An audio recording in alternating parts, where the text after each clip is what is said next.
আসসালামু আলাইকুম প্রিয় ইবিআইবাসী, আশা করি তোমরা সবাই ভালো আছো এবং সুস্থ আছো।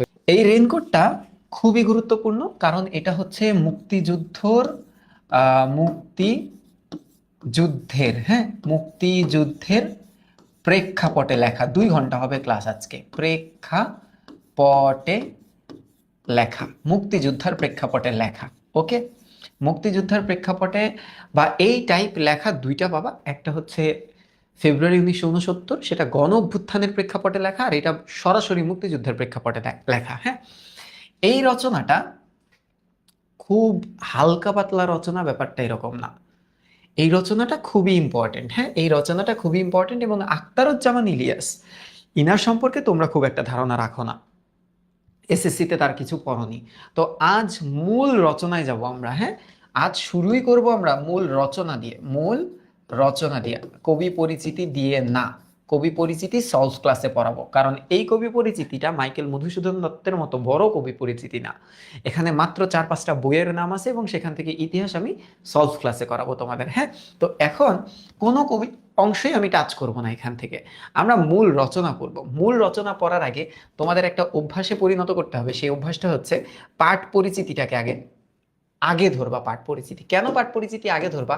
কারণ পাঠ পরিচিতিতে কয়েকটা ইনফরমেশন থাকে। প্রথম ইনফরমেশন দেখো, আমরা যে আজকে রেইনকোটটা পড়তেছি, হ্যাঁ চিন্তা করো, আমরা আজকে যে রেইনকোট এই রচনাটা পড়তেছি, প্রথমত এই রচনাটা ইতিহাসটা জানা যায়। কি জানা যায়? এই রচনার ইতিহাস জানা যায়। ইতিহাসটা কেমন? এই ইতিহাসটা হচ্ছে প্রকাশের ইতিহাস। ঠিক আছে, প্রকাশ। তো কখনো কখনো আমরা এই জিনিসটা দেখি যে একটা রচনা তোমার একটা পত্রিকায় প্রকাশিত হয়, বুঝছো? এসএসসিতে এটা তোমরা দেখো নাই বা তোমরা ইউজ টু ছিল না। এটা একটা পত্রিকায় প্রকাশিত হতে পারে।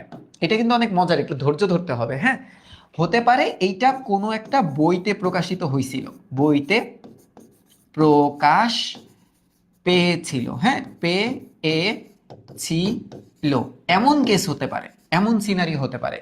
অথবা একজন লেখকের বিখ্যাত,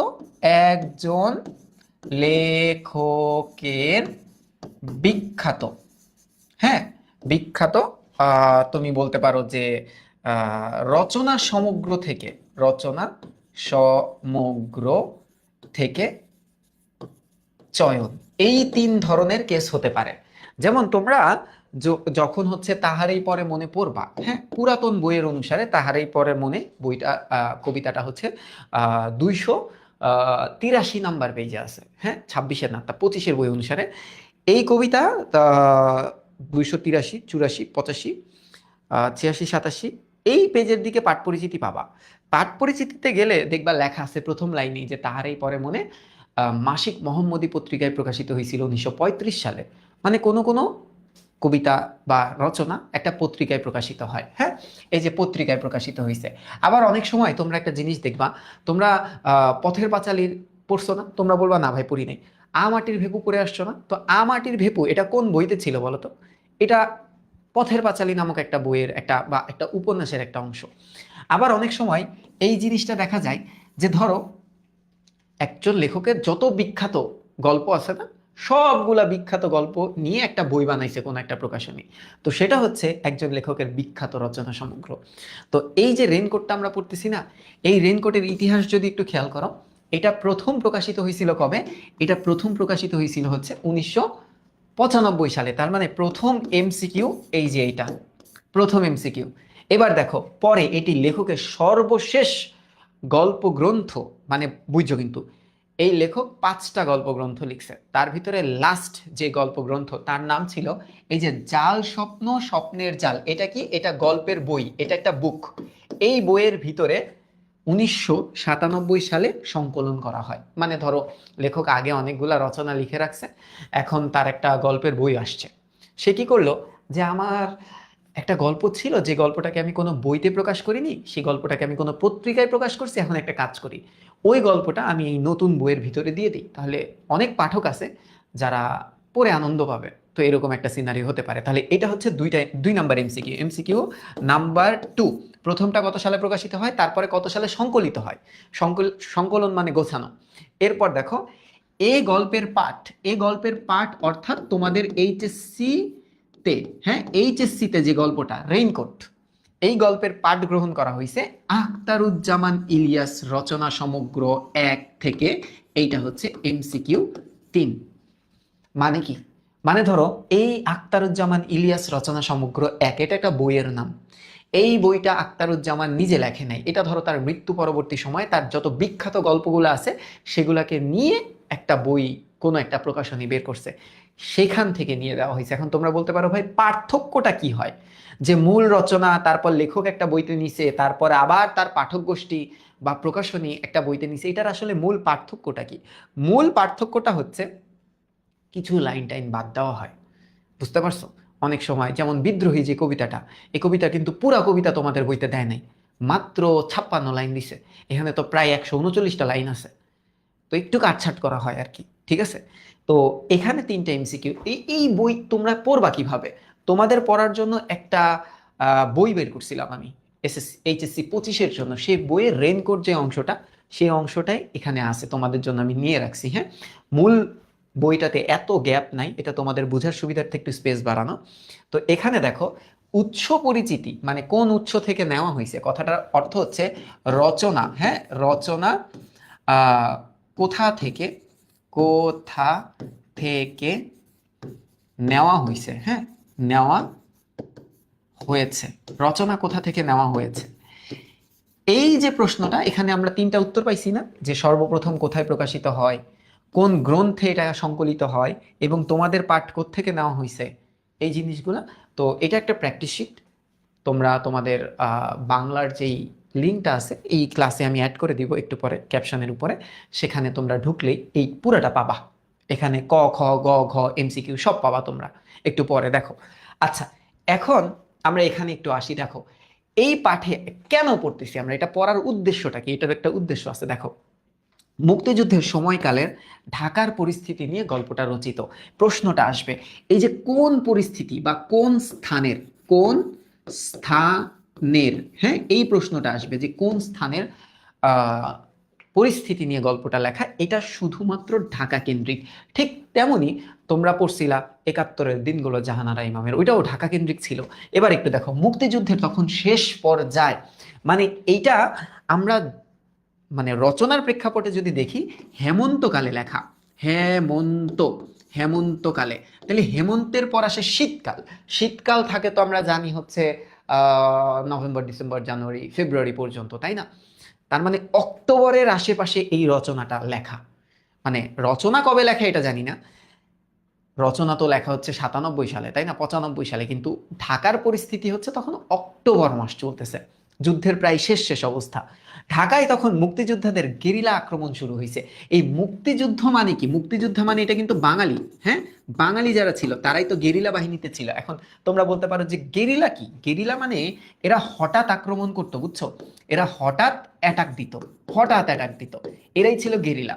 মানে হুট করে অ্যাটাক দিত। কোথায় অ্যাটাক দিত? যেই জায়গায় তোমার ছিল, পাকিস্তানিরা ক্যাম্প করতো, সেই জায়গায় যায় ওই ওই থাম বুম দৌড়, ঠিক আছে, এরকম একটা সিনারিও হইতো আর কি।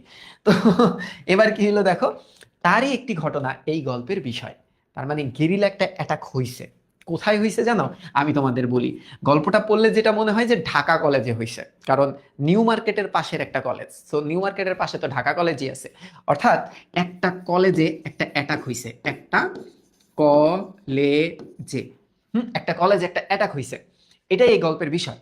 সেখানে ঢাকা কলেজের সামনে, এই যে দেখো বলেই দিছে, ঢাকা কলেজের সামনে গেরিলা আক্রমণের ফলে বৈদ্যুতিক ট্রান্সফরমার ধ্বংস করে দেওয়া হয়েছে, মানে ইলেকট্রিসিটি যাতে আর না পায়। ঢাকা কলেজটা ছিল, এই যে ঢাকা কলেজটা ছিল আর্মির ক্যাম্প, তৎকালীন আর্মির ক্যাম্প ছিল, বুঝছো, আর্মির ক্যাম্প এটা ছিল, পাকিস্তানি হানাদারদের ক্যাম্প ছিল আসলে। এবার কি বলছে দেখো, এইবার কি ছিল দেখো, ঘটনার পরিপ্রেক্ষিতে পাকিস্তানি সেনাবাহিনী কলেজের শিক্ষকদের তলব করে। তলব মানে কি জানো? তলব কথাটার অর্থ হচ্ছে খোঁজ করে। দেখো আমি তোমাদের কাহিনীটা বলি। ধরো আমি গেরিলা, আমার চেহারা দেখে তো বোঝা যায় না, একটা হ্যাংলা চ্যাংরা একটা পোলা, ঠিক আছে। আমি কি করছি, আমি এই যে গ্রেনেড হাতে নিছি, গ্রেনেড হাতে নিয়ে আমারে কইছে, ধরো আমার বসকে ফাহাদ স্যার ধরো গেরিলা বাহিনীর প্রধান, সে আমাকে বলছে যে তোর একটা কাজ আছে আজকে। আমি গেছি ওকে, আই ক্যাপ্টেন, কি কাজ আছে? তো ক্যাপ্টেন বলছে যে এই যে এই আইফোনটা ধরো, এই আইফোনটা হচ্ছে গ্রেনেড, ঠিক আছে, iPhone 15 Pro Max, এটা আমার হাতে দিছে, দিয়ে কইছে এটা হলো গ্রেনেড, তুই একটা কাম করবি। আমি কইছি কন? তুই ঢাকা কলেজের সামনে যাবি, যাইয়া একদম এটারে ফিক্কা মারবি, বাস্ট করবো। যে আমি ফিক্কা মেরে বাস্ট করাই দিছি, ঠিক আছে। তো তখন কি হয়েছে, আর্মিরা তো ঘুমেছিল মনে করো, হ্যাঁ, আর্মিরা তো কাইপা উঠছে, পুরো শরীরের এমন এমন জায়গা কাইপা উঠছে, এটা আমি বলতে পারবো না লাইভে, ঠিক আছে। তো ধরো তখন আর্মিরা পরের দিন মিটিং বসাইছে, মিটিং কল করো, মিটিং কল করো, সবাই মিটিং। মিটিংয়ে কি হবে, যত বাঙালি তোমার হচ্ছে টিচাররা ছিল সবাইরে ডাকছে। সবাইরে কেন ডাকছে, তলব করছে, খোঁজ করছে, অ্যাকচুয়ালি এই জায়গায় জিজ্ঞাসাবাদ করার জন্য ডাকছে, যে এই বোম মারছে কে, ওরে বাইর করো, বাইর করো, ওরে বাইর করো, ঠিক আছে। তা আমি তো বোম মেরে ভাগছি, আমার কি আর খুঁজে পেবো। এবার কি বলছে দেখো, নুরুল হুদার জবানিতে, সরি, কই গেল, তলব করে, এবং তাদের মধ্যে নুরুল হুদা ও আব্দুস সাত্তার মৃধাকে গ্রেফতার করা হয়। নুরুল হুদা এই রচনার লিডিং ক্যারেক্টার, ঠিক আছে, সি লিখে রাখলাম, একদম লিড ক্যারেক্টার কে, নুরুল হুদা। আর আব্দুস সাত্তার মৃধা, সে কে, সে হচ্ছে একজন জিওগ্রাফির টিচার। সে কিসের টিচার, সে হচ্ছে বাঙালি, বাট সে জিওগ্রাফির টিচার, ঠিক আছে। গ্রেফতার করা হয় এবং তাদেরকে কি করা হয়, তাদেরকে নির্যাতন করা হয়। দেখো তাদের ধুমায়া পিড়ায়। এই রচনায় একটা লাইন আছে, কি লাইন জানো, নুরুল হুদা, নুরুল হুদারে কি করে, এই যে প্যান্ট আছে না, প্যান্ট, এটারে তো দেখাইতাম না আমি এখন, এটারে ধরে দইরা একদম আংটায়, ওই যে কি কি কয় এটা, ফ্যানের আংটায় ঝুলায়। তার মানে দেখো আমার বডিটা কিন্তু এমন হয়ে গেছে, ঠিক আছে, আমার বডিটা কিন্তু উল্টায় গেছে। ধরো আমি নুরুল হুদা, তো এই বইয়ে একটা লাইন আছে, লাইনটা কি জানো, তার পাছার উপর নুরুল হুদার, আমার না, সপাত সপাত করে বাড়ি মারে। আর নুরুল হুদা এটা স্রেফ উৎপাত বলে মনে করে, মানে তার আর বৃষ্টির ফোঁটার মতো লাগে শরীরে, ঠিক আছে, এরকম অত্যাচার করা হয়। তো একটু দেখো, এটা কিন্তু কষ্টের কথা, হাসবি না, কেউ হাসবি না, একটু কান্দার চেষ্টা কর। এবার কি বলতেছে দেখো, আচ্ছা, নুরুল হুদার জবানিতে গল্পের অধিকাংশ ঘটনা বিবৃত হয়েছে। নুরুল হুদার জবানিতে মানে কি, অনেক সময় আমরা এভাবে লিখি না, যে নুরুল হুদা তখন এই কথা বলল, লেখক হয়ে লিখি, এটা লেখক হয়ে লেখেনি, এটা উত্তম পুরুষে লেখা। অর্থাৎ নুরুল হুদা নিজে গল্প বলতেছে মনে হচ্ছে, অর্থাৎ নুরুল হুদা নিজে গল্প গল্প বলছে বলছে বলে বলে মনে হবে, যেটাকে বলা হয় উত্তম পুরুষে লেখা। ঠিক একইভাবে বিলাসী লেখা, ঠিক একইভাবে তোমার মাসি পিসি লেখা, ঠিক একইভাবে অপরিচিতা লেখা। এবার কি বলতেছে দেখো, বিবৃত হয়েছে পাকিস্তানি বাহিনীর বর্বর নিপীড়ন ও হত্যাযজ্ঞের মধ্যে ঢাকা শহরের আতঙ্কগ্রস্ত জীবনের চিত্র। গেরিলা আক্রমণের ঘটনা ঘটে যে রাতে, তার পরদিন সকালে ছিল বৃষ্টি। তলব পেয়ে, অর্থাৎ এই খোঁজ পেয়ে, সেই বৃষ্টির মধ্যে নুরুল হুদাকে কলেজে যেতে যে রেইনকোটটি পরতে হয় সেটি ছিল তার শ্যালক। শ্যালক মানে কি, শালা। হ্যাঁ, শ্যালক মানে কি, শালা, মানে তার বউয়ের একটা ছোট ভাই, মুক্তিযোদ্ধা মিন্টুর। তার মানে এই মিন্টু ক্যারেক্টারটা এই পুরা রচনায় অ্যাবসেন্ট। মিন্টু ক্যারেক্টারটা এই পুরা রচনায় অ্যাবসেন্ট, নাই। তার রেইনকোটটা আছে। নুরুল হুদা ছিল অনেক ভীতু, কিন্তু যারা মুক্তিযুদ্ধ হয় তারা কি ভীতু হয়, তারা তো ভীতু হয় না, তারা অনেক সাহসী। এটা একটা প্রতীকী গল্প বলতে পারো, রেইনকোটটা হচ্ছে সাহসের প্রতীক।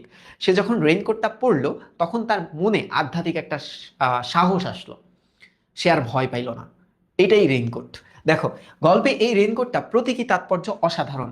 মুক্তিযোদ্ধার শ্যালকের রেইনকোট গায়ে দিয়ে সাধারণ ভীতু প্রকৃতির নুরুল হুদার মধ্যে সঞ্চারিত হয় যে উষ্ণতা, সাহস ও দেশপ্রেম, তারই ব্যঞ্জনাময় প্রকাশ ঘটেছে এই রচনায়। ব্যঞ্জনাময় মানে কি, একটু মজাদার, হ্যাঁ, একটু মজাদার প্রকাশ ঘটেছে এই রচনায়। তার মানে এই রচনার মূল কথাটা কি দেখো, উষ্ণতা, সাহস এবং দেশপ্রেম। উষ্ণতা মানে কি, একটা হিট, একটা গরম। কিসের গরম, এই যে সাহসের গরম, দেশপ্রেমের গরম, ঠিক আছে। তাহলে এবার তোমরা বলো সবাই রেডি আছো কিনা। এই গল্পের ক্যারেক্টার, যে ক্যারেক্টারটা আছে, সেই ক্যারেক্টারের প্রথমটাই হচ্ছে নুরুল হুদা। হ্যাঁ, এই নুরুল হুদা কিন্তু একজন রসায়নের লেকচারার। তার কে আছে, তার একটা বউ আছে। হ্যাঁ, তার একটা বউ আছে। বউটা কেমন, বউটা খুবই খুবই কেয়ারিং, আই রিয়েলি লাইক হার, খুবই কেয়ারিং, ঠিক আছে। এই বউয়ের আদর সোহাগ জাগানো কণ্ঠ, এই বউ বলে তোমার তো ঠান্ডা লেগে যাবে, হ্যান লেগে যাবে, ত্যান লেগে যাবে, very nice, I really like হার, ঠিক আছে। আচ্ছা, বউ আছে এবং 2 সন্তান আছে। 2 সন্তান, তার 2টা সন্তান আছে।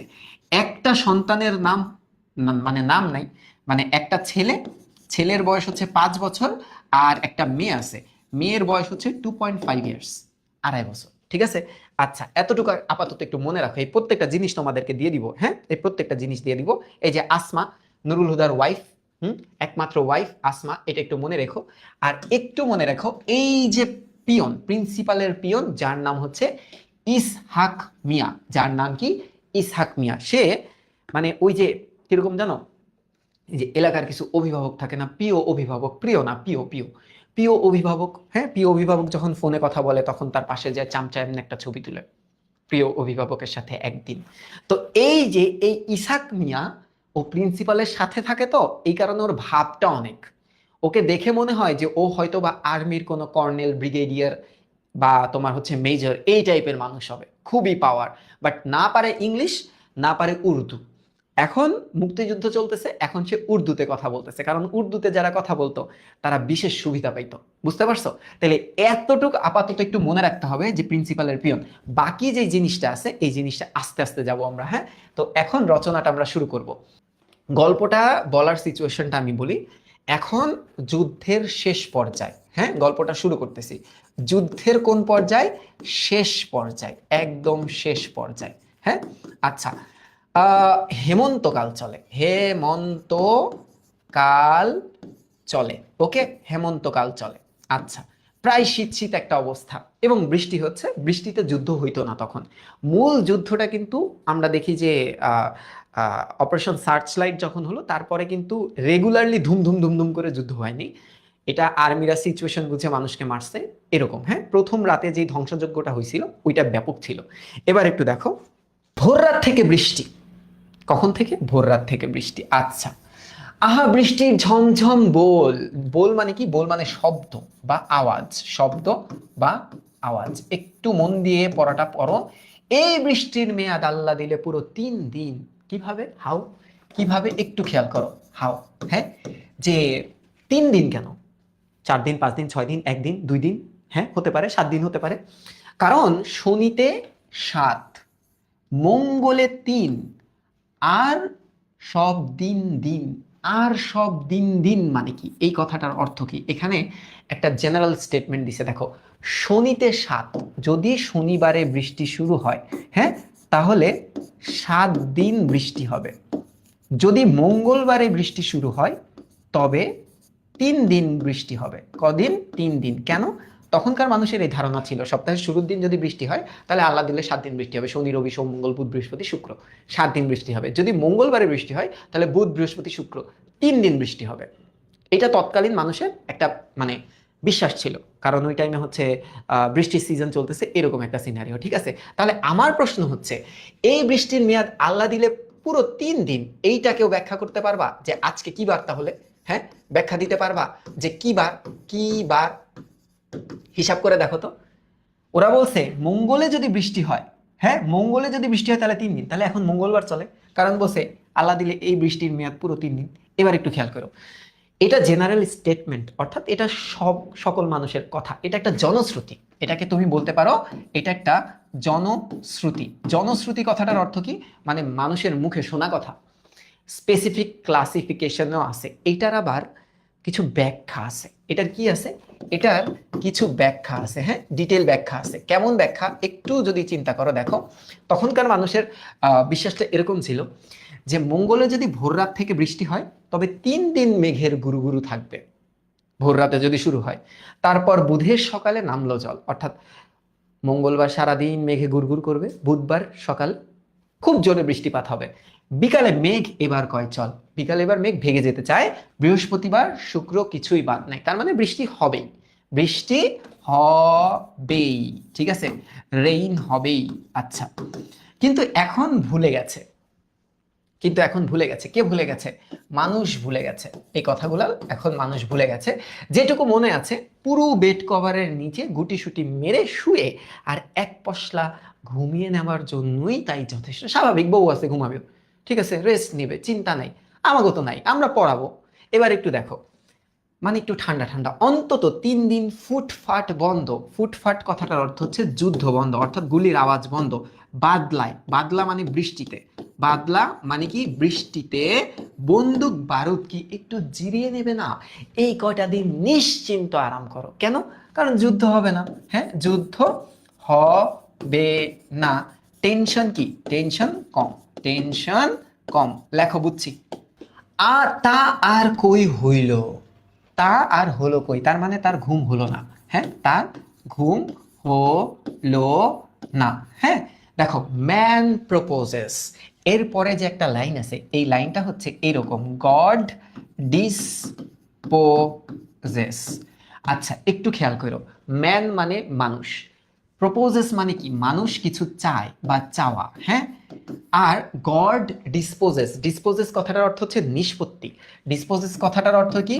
নিষ্পত্তি। নিষ্পত্তি মানে কি জানো? নিষ্পত্তি মানে সমাধান করে দেওয়া। এটা একটা প্রবাদ। এই প্রবাদটার অর্থ হচ্ছে মানুষ যা চায় তা সে কিন্তু পায় না, ভাগ্য নির্ধারণ করে দেয় মানুষ কি পাবে। তার মানে সে কি চাইছিল? সে চাইছিল ঘুমাইতে, বাট সে কি ঘুমাইতে পারছে? সে ঘুমাইতে পারে নাই। কেন পারে নাই? এখন বুঝবা। এমন চমৎকার বাদলার সকালে, মানে বৃষ্টির সকালে, বৃষ্টি স্নাত সকালে, দরজায় প্রবল কড়া শেষে হেমন্তের শীত শীত পর্দা ছিঁড়ে ফালা ফালা করে ফেললো। তার মানে এখানে দরজা কি হচ্ছে? কেউ একজন নক করছে, দরজায় নক করছে। প্রবল কড়া নাড়া মানে কি? ওই খুল, ওই গেট খুল, গেট খুল, এরকম একটা অবস্থা। হ্যাঁ, হেমন্তের। এখানে প্লিজ একটু নোট ডাউন করবা যে কয়টা ঋতু আছে। এগুলো আমার ওই প্র্যাকটিস শিটে সব আছে। হ্যাঁ, কয়টা ঋতু আছে, অনেকগুলা ঋতু পাবা এই জায়গায়। হ্যাঁ, একটু দেখো, শীত শীত পর্দা ছিঁড়ে ফালা ফালা করে ফেললো, মানে নখ যখন করতেছে, ধরো বাতাস আসছে, বাতাস এসে বাতাস যখন গায়ে লাগছে তখন অনেক ঠান্ডা লাগছে, সব ভেস্তে দিল। সব কি হলো? ভেস্তে দিল। ভেস্তে দিল মানে কি? সব উজাড় হয়ে গেল, সব বাদ দিয়ে দিল। হ্যাঁ, সব বাতিল হয়ে গেল, বাতিল হয়ে গেল। কেন বাতিল হয়ে গেল বলো তো? কারণ সে ঘুমাইতে চাইছিল। এবার দেখো, মিলিটারি, মিলিটারি আর তার ঘরে, মানে সে একটু ভীতু প্রকৃতির ছিল। সে ভাবছে, সে ভাবলো, হ্যাঁ, সে ভাবলো হয়তো, হয়তো মিলিটারি তার ঘরে চলে আসছে। তখন মানুষ এভাবেই আতঙ্কে থাকতো। হ্যাঁ, দেখো, আল্লাহ গো, আল্লাহুম্মা আনতা সুবহানাকা ইন্নী কুনতু মিনাজ জালিমিন, দোয়া পড়া শুরু করছে ভয় থেকে বাঁচার জন্য। পড়তে পড়তে সে দরজার দিকে আগাচ্ছে। এই কে আসছে, কে আসছে? হ্যাঁ, এই কয়েক মাসে কত সূরাই সে মুখস্থ করেছে। মানে ওই টাইমে কি হতো, আর্মিরা প্রথমে ধরতো, ধরে উর্দু ভাষায় যারা কথা বলতো তাদের ছেড়ে দিত, কিংবা যারা অনেক নামাজি ছিল তাদেরকে ছেড়ে দিত। রাস্তায় বেরোলেই 5 কালেমা সবসময় রেডি রাখে ঠোঁটের উপর, যে সবসময় রেডি। হ্যাঁ, কোন দিক থেকে কখন মিলিটারি ধরে, ওই যে আমাদের হচ্ছে জুলাই আন্দোলনের ভিতরে মিলিটারি যদি ধরতো বা আর্মি, আর্মি তো এভাবে ধরতো না, পুলিশ ধরলে ফোন চেক করতো, ফোন চেক করে যখন দেখতো যে আন্দোলনের ছবি টবি আছে তখন ধরে ফেলতো, এরকম আর কি। তবু একটা না একটা ভুল হয়েই যায়। দোয়া মনে হলো ঠিকই, কিন্তু টুপিটা মাথায় নিতে ভুলে গেছি। মানে ওই টাইমে এত আতঙ্ক চলতো, মানুষ যখন বাইরে যেত, বাইরে যাওয়ার টাইমে দোয়া দরুদ পড়ছে, কিন্তু হঠাৎ করে টুপিটা নিতে ভুলে গেছে। এরকম সিনারিও বলতেছে যে ভয় বা আতঙ্কে। এটা কেন? কারণ আতঙ্কের কারণে, আতঙ্কের কারণে। ওকে, এইবার দেখো, সেইবার গেটটা খুলবে, ভালো মতো দেখো কিন্তু গেটটা খুলবে। দুটো ছিটকিনি, একটি খিল এবং কাঠের ডাসা। মানে তুমি বলতে পারো ছিটকিনি তো তোমরা চিনো, আর এখানে বলছে না একটা খিল, মানে ধরো ওই যে তালা মারে যেটাই, আর একটা ডাসা। তখন দেখা যেত যে, এখনো দেখা যায় গ্রামে গেলে দেখবা আহ দুইটা দরজার দুই সাইডে আংটা থাকে, এরকম আংটা থাকে। ওখানে একটা কাঠের, একটা কি বলে, একটা মোটা একটা পুরু একটা কাঠ দিয়ে রাখে যাতে গেট ধাক্কা দিলে না খুলে। এটাকে বলা হয় ডাসা। আর তখন তারা কই ছিল? তখন তারা, আমরা গল্প পড়ে যেটা বুঝতে পারি, যে মিরপুরের আশেপাশে ছিল। মিরপুরের আশেপাশে নুরুল হুদা বসবাস করত। আর এটা 71 সালে, 71 সালে শহরে এরকমই ছিল। দরজার কপাট, মানে দরজা গেটটা খোলার ফাঁক করতেই বাতাস আর বৃষ্টির ঝাপটায় ঘরে ঢুকে প্রিন্সিপালের পিয়ন। মনে আছে প্রিন্সিপালের পিয়নের নাম কি? তার নাম হচ্ছে ইসহাক মিয়া। ইসহাক মিয়া, ঠিক আছে? এ কিন্তু খুব মজার ক্যারেক্টার। ক্যারেক্টারটা কেমন? আলহামদুলিল্লাহ মিলিটারি নয়, মানে সে একটু রিলিফ ফিল করতেছে, পিয়নকে জড়িয়ে ধরে চুমু খেতে ইচ্ছা করছে। একটু আগে বউয়ের লাগে ঘুমানোর প্রিপারেশন নিতেছিল। এখন প্রিন্সিপালের পিয়নরে চুম্মাইতে ইচ্ছা করে। এই তুই মানুষ নাকি, তুই কি রংধনু, দুষ্টু। এবার দেখো, পিয়নকে জড়িয়ে ধরে চুমু খেতে ইচ্ছা করছে তার। খাও চুমু খাও, সবাই চোখ বন্ধ করো, একটু চুমু খেতে দাও তাকে। কিন্তু লোকটার চিনচিনে গলা গম্ভীর স্বরে হাঁকে। হাঁকে কথাটার অর্থ কি? হাঁকে কথাটার অর্থ ডাকে। চিনচিনে গলায় স্যার নে সালাম দিয়া, মানে ও তো একটু ভাঙচুর ইংলিশে কথা বলে, বুঝছো? স্যার নে সালাম দিয়া কথাটার অর্থ হচ্ছে তার যে প্রিন্সিপাল, হ্যাঁ, তার যে প্রিন্সিপাল, প্রিন্সিপালের নাম হচ্ছে ডক্টর আফাজ আহমেদ। একটু দেখো, হ্যাঁ, প্রিন্সিপাল কিন্তু আবার পাকিস্তানের সাপোর্টার। প্রিন্সিপাল কিন্তু পাক বাহিনীর পক্ষে, বাহিনীর পক্ষে, বুঝা গেছে? প্রিন্সিপাল আবার পাকিস্তানের সাপোর্টার। তো সেই প্রিন্সিপাল কি করছে, আর্মি হয়তো বা প্রিন্সিপালকে বলছে যে তোমার কলেজের সব টিচারদেরকে আজকে ডাকো, সব টিচারদেরকে আজকে ডাকো। প্রিন্সিপাল তার পিয়নকে বলছে সবার বাসায় যাও, যে তাদেরকে ডেকে আনো। তো ইসাক মিয়া আসছে, সারনে সালাম দিয়া বলেই ভাঙাচোরা গালের খোঁচা খোঁচা দাড়িতে লোকটা নিজের বাক্যের কোমল শ্বাসটুকু শুষে নেয়। কোমল শ্বাসটুকু মানে কি? যে কথা বলার যে মাধুর্যতা আছে না, এটাকে এই মধুরতা যেটা বলে, হ্যাঁ, মাধুর্য বা মধুরতা, মধুরতা, বা এটাকে আমরা বলি সফটনেস। কথা বলার যে সফটনেসটা আছে না, এটাকে সে সরাই ফেলে। এখন রুডলি কথা বলতেছে এবং হুকুম ছাড়ে, তলব কিয়া আভি জানা হোগা, যে আপনাদের খোঁজ করছে, এখনই যেতে হবে। একটু আগে সালাম কিন্তু নর্মালি দিছে, সারনে সালাম দিয়া, তারপরে কিন্তু একদম রক চড়া গলায় বলছে আভি জানা হোগা। বলো এতটুকু বুঝছো কিনা? কি ব্যাপার? নুরুল হুদা তখন বলছে যে অ্যাকচুয়ালি কি হইছে, হ্যাঁ, what happened, what happened, final match, your performance, what happened. ঠিক আছে, বেশি কথা বলার সময় নাই। কলেজের দেয়াল ঘেঁষে কারা বোমা ফাটিয়ে গেছে গত রাতে।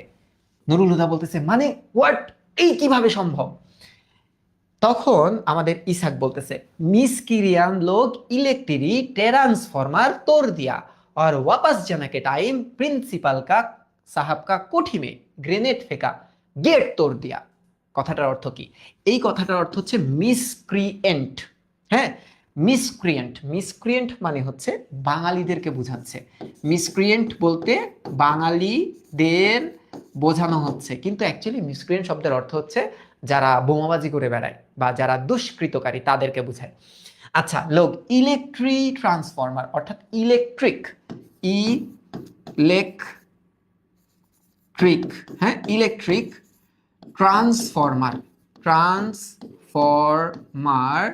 কি করছে? তোড় দিয়া, ভেঙে ফেলছে, বোম মারছে আর কি, গ্রেনেড মারছে।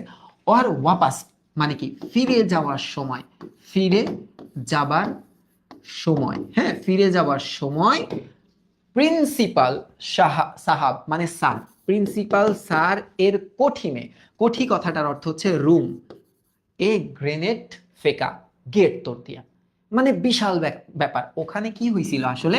একটা গেরিলা আক্রমণ হয়েছে গত রাতে, গেরিলা আক্রমণ। এখন তোমরা বলতে পারো ভাই কলেজে গেরিলা আক্রমণ কেন হয়েছে? কারণ ওই জায়গায় তো আর্মির ক্যাম্প ছিল। ঠিক আছে, এবার একটু দেখো, ভয়াবহ কাণ্ড, ইলেকট্রিক ট্রান্সফরমার তো কলেজের সামনের দেয়াল ঘেঁষে, মানে নুরুল হুদা ভাবা শুরু করছে। হ্যাঁ, নুরুল হুদা ভাবছে যেটা কি ব্যাপার, কলেজের গেটের সামনে একটা ট্রান্সফরমার, দেয়ালের পর বাগান। এই জিনিসটা একটু মনে রাখবে এমসিকিউর জন্য। হ্যাঁ, দেখো কিরম কলেজ ওই টাইমে, দেয়ালের পর বাগান, তারপর টেনিস লন অর্থাৎ যে জায়গায় টেনিস খেলে, তারপর কলেজের দালান, মস্ত দালান পার হয়ে ফুটবল ও ক্রিকেট খেলার মাঠ, মাঠ পেরিয়ে একটু বাদিকে প্রিন্সিপাল এর কোয়ার্টার, এর সাথেই মিলিটারি ক্যাম্প। তাইলে দেখো কত কিছু পার করে গ্রেনেড মারছে প্রিন্সিপালের রুমে, এর সাথে মিলিটারি ক্যাম্প, কলেজের জিমনেশিয়াম এখন মিলিটারি ক্যাম্প। এইটা মোস্ট ইম্পর্টেন্ট এমসিকিউ। হ্যাঁ, কোথায়? এটা হচ্ছে কলেজের জিমনেশিয়ামে। প্রিন্সিপালের বাড়ির গেটে বোমা ফেলা মানে মিলিটারি ক্যাম্প অ্যাটাক করা। কারণ কি? কারণ পাশে লিখে রাখো, পাশাপাশি হওয়ায়, পাশাপাশি হওয়ায়। সামনের দেয়ালে বোমা মেরে এত পথ ক্রস করে গেল কি করে? নুরুলতা ভাবতেছে, সে জানতে চায় ক্যাসে। কে জানতে চায়? হ্যাঁ, জানতে চাই হচ্ছে নুরুল হুদা বলতেছে ক্যাসে, ক্যাসে হুয়া, তখন প্রিন্সিপালের পিয়ন জানবে কি করে? ও আপ হে কে सकते हैं, নুরুল হুদাকে বলতেছে যে ওইটা আপনি বলতে পারেন, হ্যাঁ ওইটা আপনি জানেন। এই কথা শোনার পর আপনি ই জানেন, এই কথা শোনার পর নুরুল হুদা অনেক ভয় পাওয়া যায়, কারণ নুরুল হুদা অনেক ভীতু প্রকৃতির না। যেহেতু প্রিন্সিপালের পিয়ন বলছে ওইটা আপনি জানেন, তার মানে সে তো একদম লক। আয় হায়, আমি জানি মানে আমি কি করছি? তার ভিতরে কিন্তু কাঁপাকাঁপি শুরু হয়ে গেছে। হ্যাঁ, এবার একটু দেখো, মানে সেই বা বলবে কি করে? পিয়ন কি তাকে মিসক্রিয়েন্টদের লোক ভাবে নাকি? তার মাথাটা আপনা আপনি নিচু হলে মুখ দিয়ে পানির মতো গড়িয়ে পড়ে। নুরুল হুদা বলতেছে, মানে এরম নিচু হয়ে চিন্তা করে বলতেছে, ইসাক মিয়া বইঠিয়ে, বইঠিয়ে মানে কি? বসেন। হ্যাঁ, বসেন, চাটা খাইয়ে আমার 5-7 মিনিট লাগেগা। মানে নুরুল হুদাও তখন উর্দুতে কথা বলা শুরু করে দিয়েছে, ভাঙচুর উর্দু, হ্যাঁ, ভয়ে। এখন প্রিন্সিপালের পিয়ন বলতেছে, দেখো নাই, मैं नहीं बैठूंगा। নাস্তার আমন্ত্রণ ফিরিয়ে দিয়ে ইসাক বলে, আব্দুস সাত্তার মীর ঢাকা ঘর জানা হোগা। এই আব্দুস সাত্তার মৃধা, মৃধা মানে হচ্ছে মৃধা, মৃধা উনি কে? উনি হচ্ছে ভূগোলের টিচার, ভূগোল, হ্যাঁ ভূগোলের টিচার। বলেছে তার ঘরে যেতে হবে, কারণ তাকেও ডাকতে হবে। আপ আভি আইয়ে, আপনার এখনই আসতে হবে। এক কর্নেল সাহাব পজ কেয়া, মানে জিজ্ঞাসাবাদ করার জন্য, জিজ্ঞাসাবাদ, হ্যাঁ জিজ্ঞাসাবাদ করার জন্য কি হয়েছে? একটা কর্নেল আসছে, উনি ইনভেস্টিগেট করবে আর কি। সব প্রফেসর কো এত্তেলা দিয়া, এত্তেলা মানে কি? এত্তেলা কথাটার অর্থ হচ্ছে ডাক দিছে বা মনে করছে। প্রফেসর মানে কি? টিচার, হ্যাঁ টিচার। সব টিচারদের বা প্রফেসরদের ডাকছে। ফরান আইয়ে মানে কি? দ্রুত আসেন, দ্রুত আসেন। তার মানে এখন নুরুল্লাহ খুব ভয় পাওয়া শুরু করে যে আমাকে ডাকছে কেন, আমি কি ভুল করছি, আমি কি দোষ করছি? এরকম তার মনের ভিতরে একটা ভীতি কাজ করতেছে। ঠিক আছে, এখন কিছু ফানি জিনিসপাতি হবে তার সাথে, দেখো। কর্নেলের নেতৃত্বে মিলিটারির হাতে কলেজটাকে এবং তাকেও ন্যস্ত করে ইসাক বেরিয়ে যায়। মানে ইসাক মিয়া এখন কি করে, যে কলেজের মালিকানা কর্নেলের হাতে দিয়ে সে এখন বের হয়ে যায়। কোথায় যায়? সবাইকে ডাক দিতে। রাস্তায় ঘর ঘর করতে থাকা বেবি ট্যাক্সির গর্জন তুলে সে রওনা হলো জিওগ্রাফির প্রফেসরের বাড়ির দিকে। তাহলে এখানে একটা যানবাহন আছে, অনেকগুলা যানবাহন আছে, বুঝছো? তোমরা নোট ডাউন করবা, হেডিং দিবা যানবাহন। প্রথম যানবাহনের নাম কি পাইছি আমরা? ট্যাক্সি। প্রথম ঋতুর নাম আমরা কি পাইছি? হেমন্ত। ঠিক আছে, এটা একটু মনে রাখো। কি কি বার আছে এখানে, বলো তো কি কি বার আছে? এখানে প্রত্যেকটা বার আছে, রবি আর সোমবারে বাকি 5টা বারই আছে। এবার একটু দেখো, গর্জন তুলে সে রওনা হলো জিওগ্রাফির প্রফেসরের বাড়ির দিকে, অর্থাৎ আব্দুস সাত্তার মৃধার বাড়ির দিকে। ইসাক নিজেই এখন মিলিটারি কর্নেল বললেও চলে। কেন? তার ভাবসাবের কারণে, তার ভাবসাবের কারণে। ঠিক আছে, ভাবসাবের কারণে।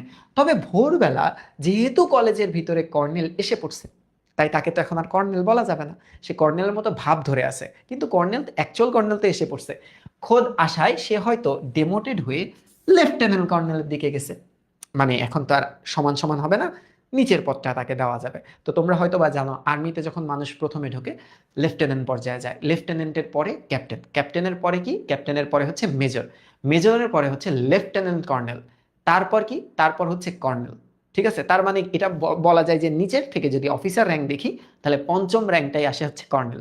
এবার একটু দেখো, আরো নিচে নামতে পারে, কিন্তু ক্যাপ্টেনের এদিকে ওদিকে তাকে ঠেলা মুশকিল। অর্থাৎ মানে ইসাকের এমন পাওয়ার, এমন পাওয়ার, সেটার সাথে তুলনা করছে যে একটা আর্মির ন্যূনতম ক্যাপ্টেনের যে ক্ষমতা থাকে, সে এখন সেমন ভাব নিয়ে ঘুরে।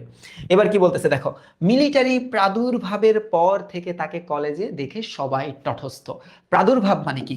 মিলিটারি আসার পর থেকে, হ্যাঁ আসার পর থেকে তাকে দেখে সবাই কি থাকে? ট তটস্থ থাকে, তটস্থ থাকে। এটার মানে কি? এটা এটা একটা টাং টুইস্টার, এটার উচ্চারণ করা যায় না। তটস্থ, এটার মানে হচ্ছে অ্যালার্ট থাকে, অ্যালার্ট থাকে, সবাই এখন অ্যালার্ট। কারণ কি জানো, সে প্রিন্সিপালের লোক না। তো কেউ যদি একটু 19-20 করে, সে প্রিন্সিপালকে বিচার দিবে। আর প্রিন্সিপালের খুব কাছের মানুষ হচ্ছে তোমার আর্মির মানুষেরা বা মিলিটারিরা, বিচার দিয়ে দিলে তো তাদের ক্ষতি হবে। এপ্রিলের শুরু থেকে সে বাংলা বলা ছেড়ে দিছে। এইটা একটা এমসিকিউ, যে ইসাক মিয়া কবে থেকে বাংলা বলা ছাড়ছে। সে কিন্তু উর্দু পারে না, সে একটা বাঙালি, চিন্তা করো, কিন্তু উর্দু পারে না, ভাঙচুর উর্দু বলে।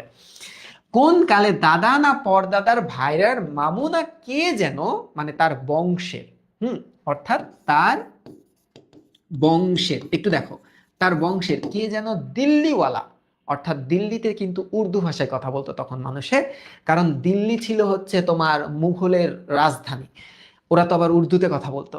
দিল্লিওয়ালা কোন সাহেবের খাস, খাস মানে বিশেষ, খাস কথাটার অর্থ কি, খাস কথাটার অর্থ হচ্ছে বিশেষ, এটা একটা ফার্সি উপসর্গ। খানসামা, খানসামা কথাটার অর্থ হচ্ছে চাকর ছিল, সেই সুবাদে দিনরাত এখন উর্দু বলে।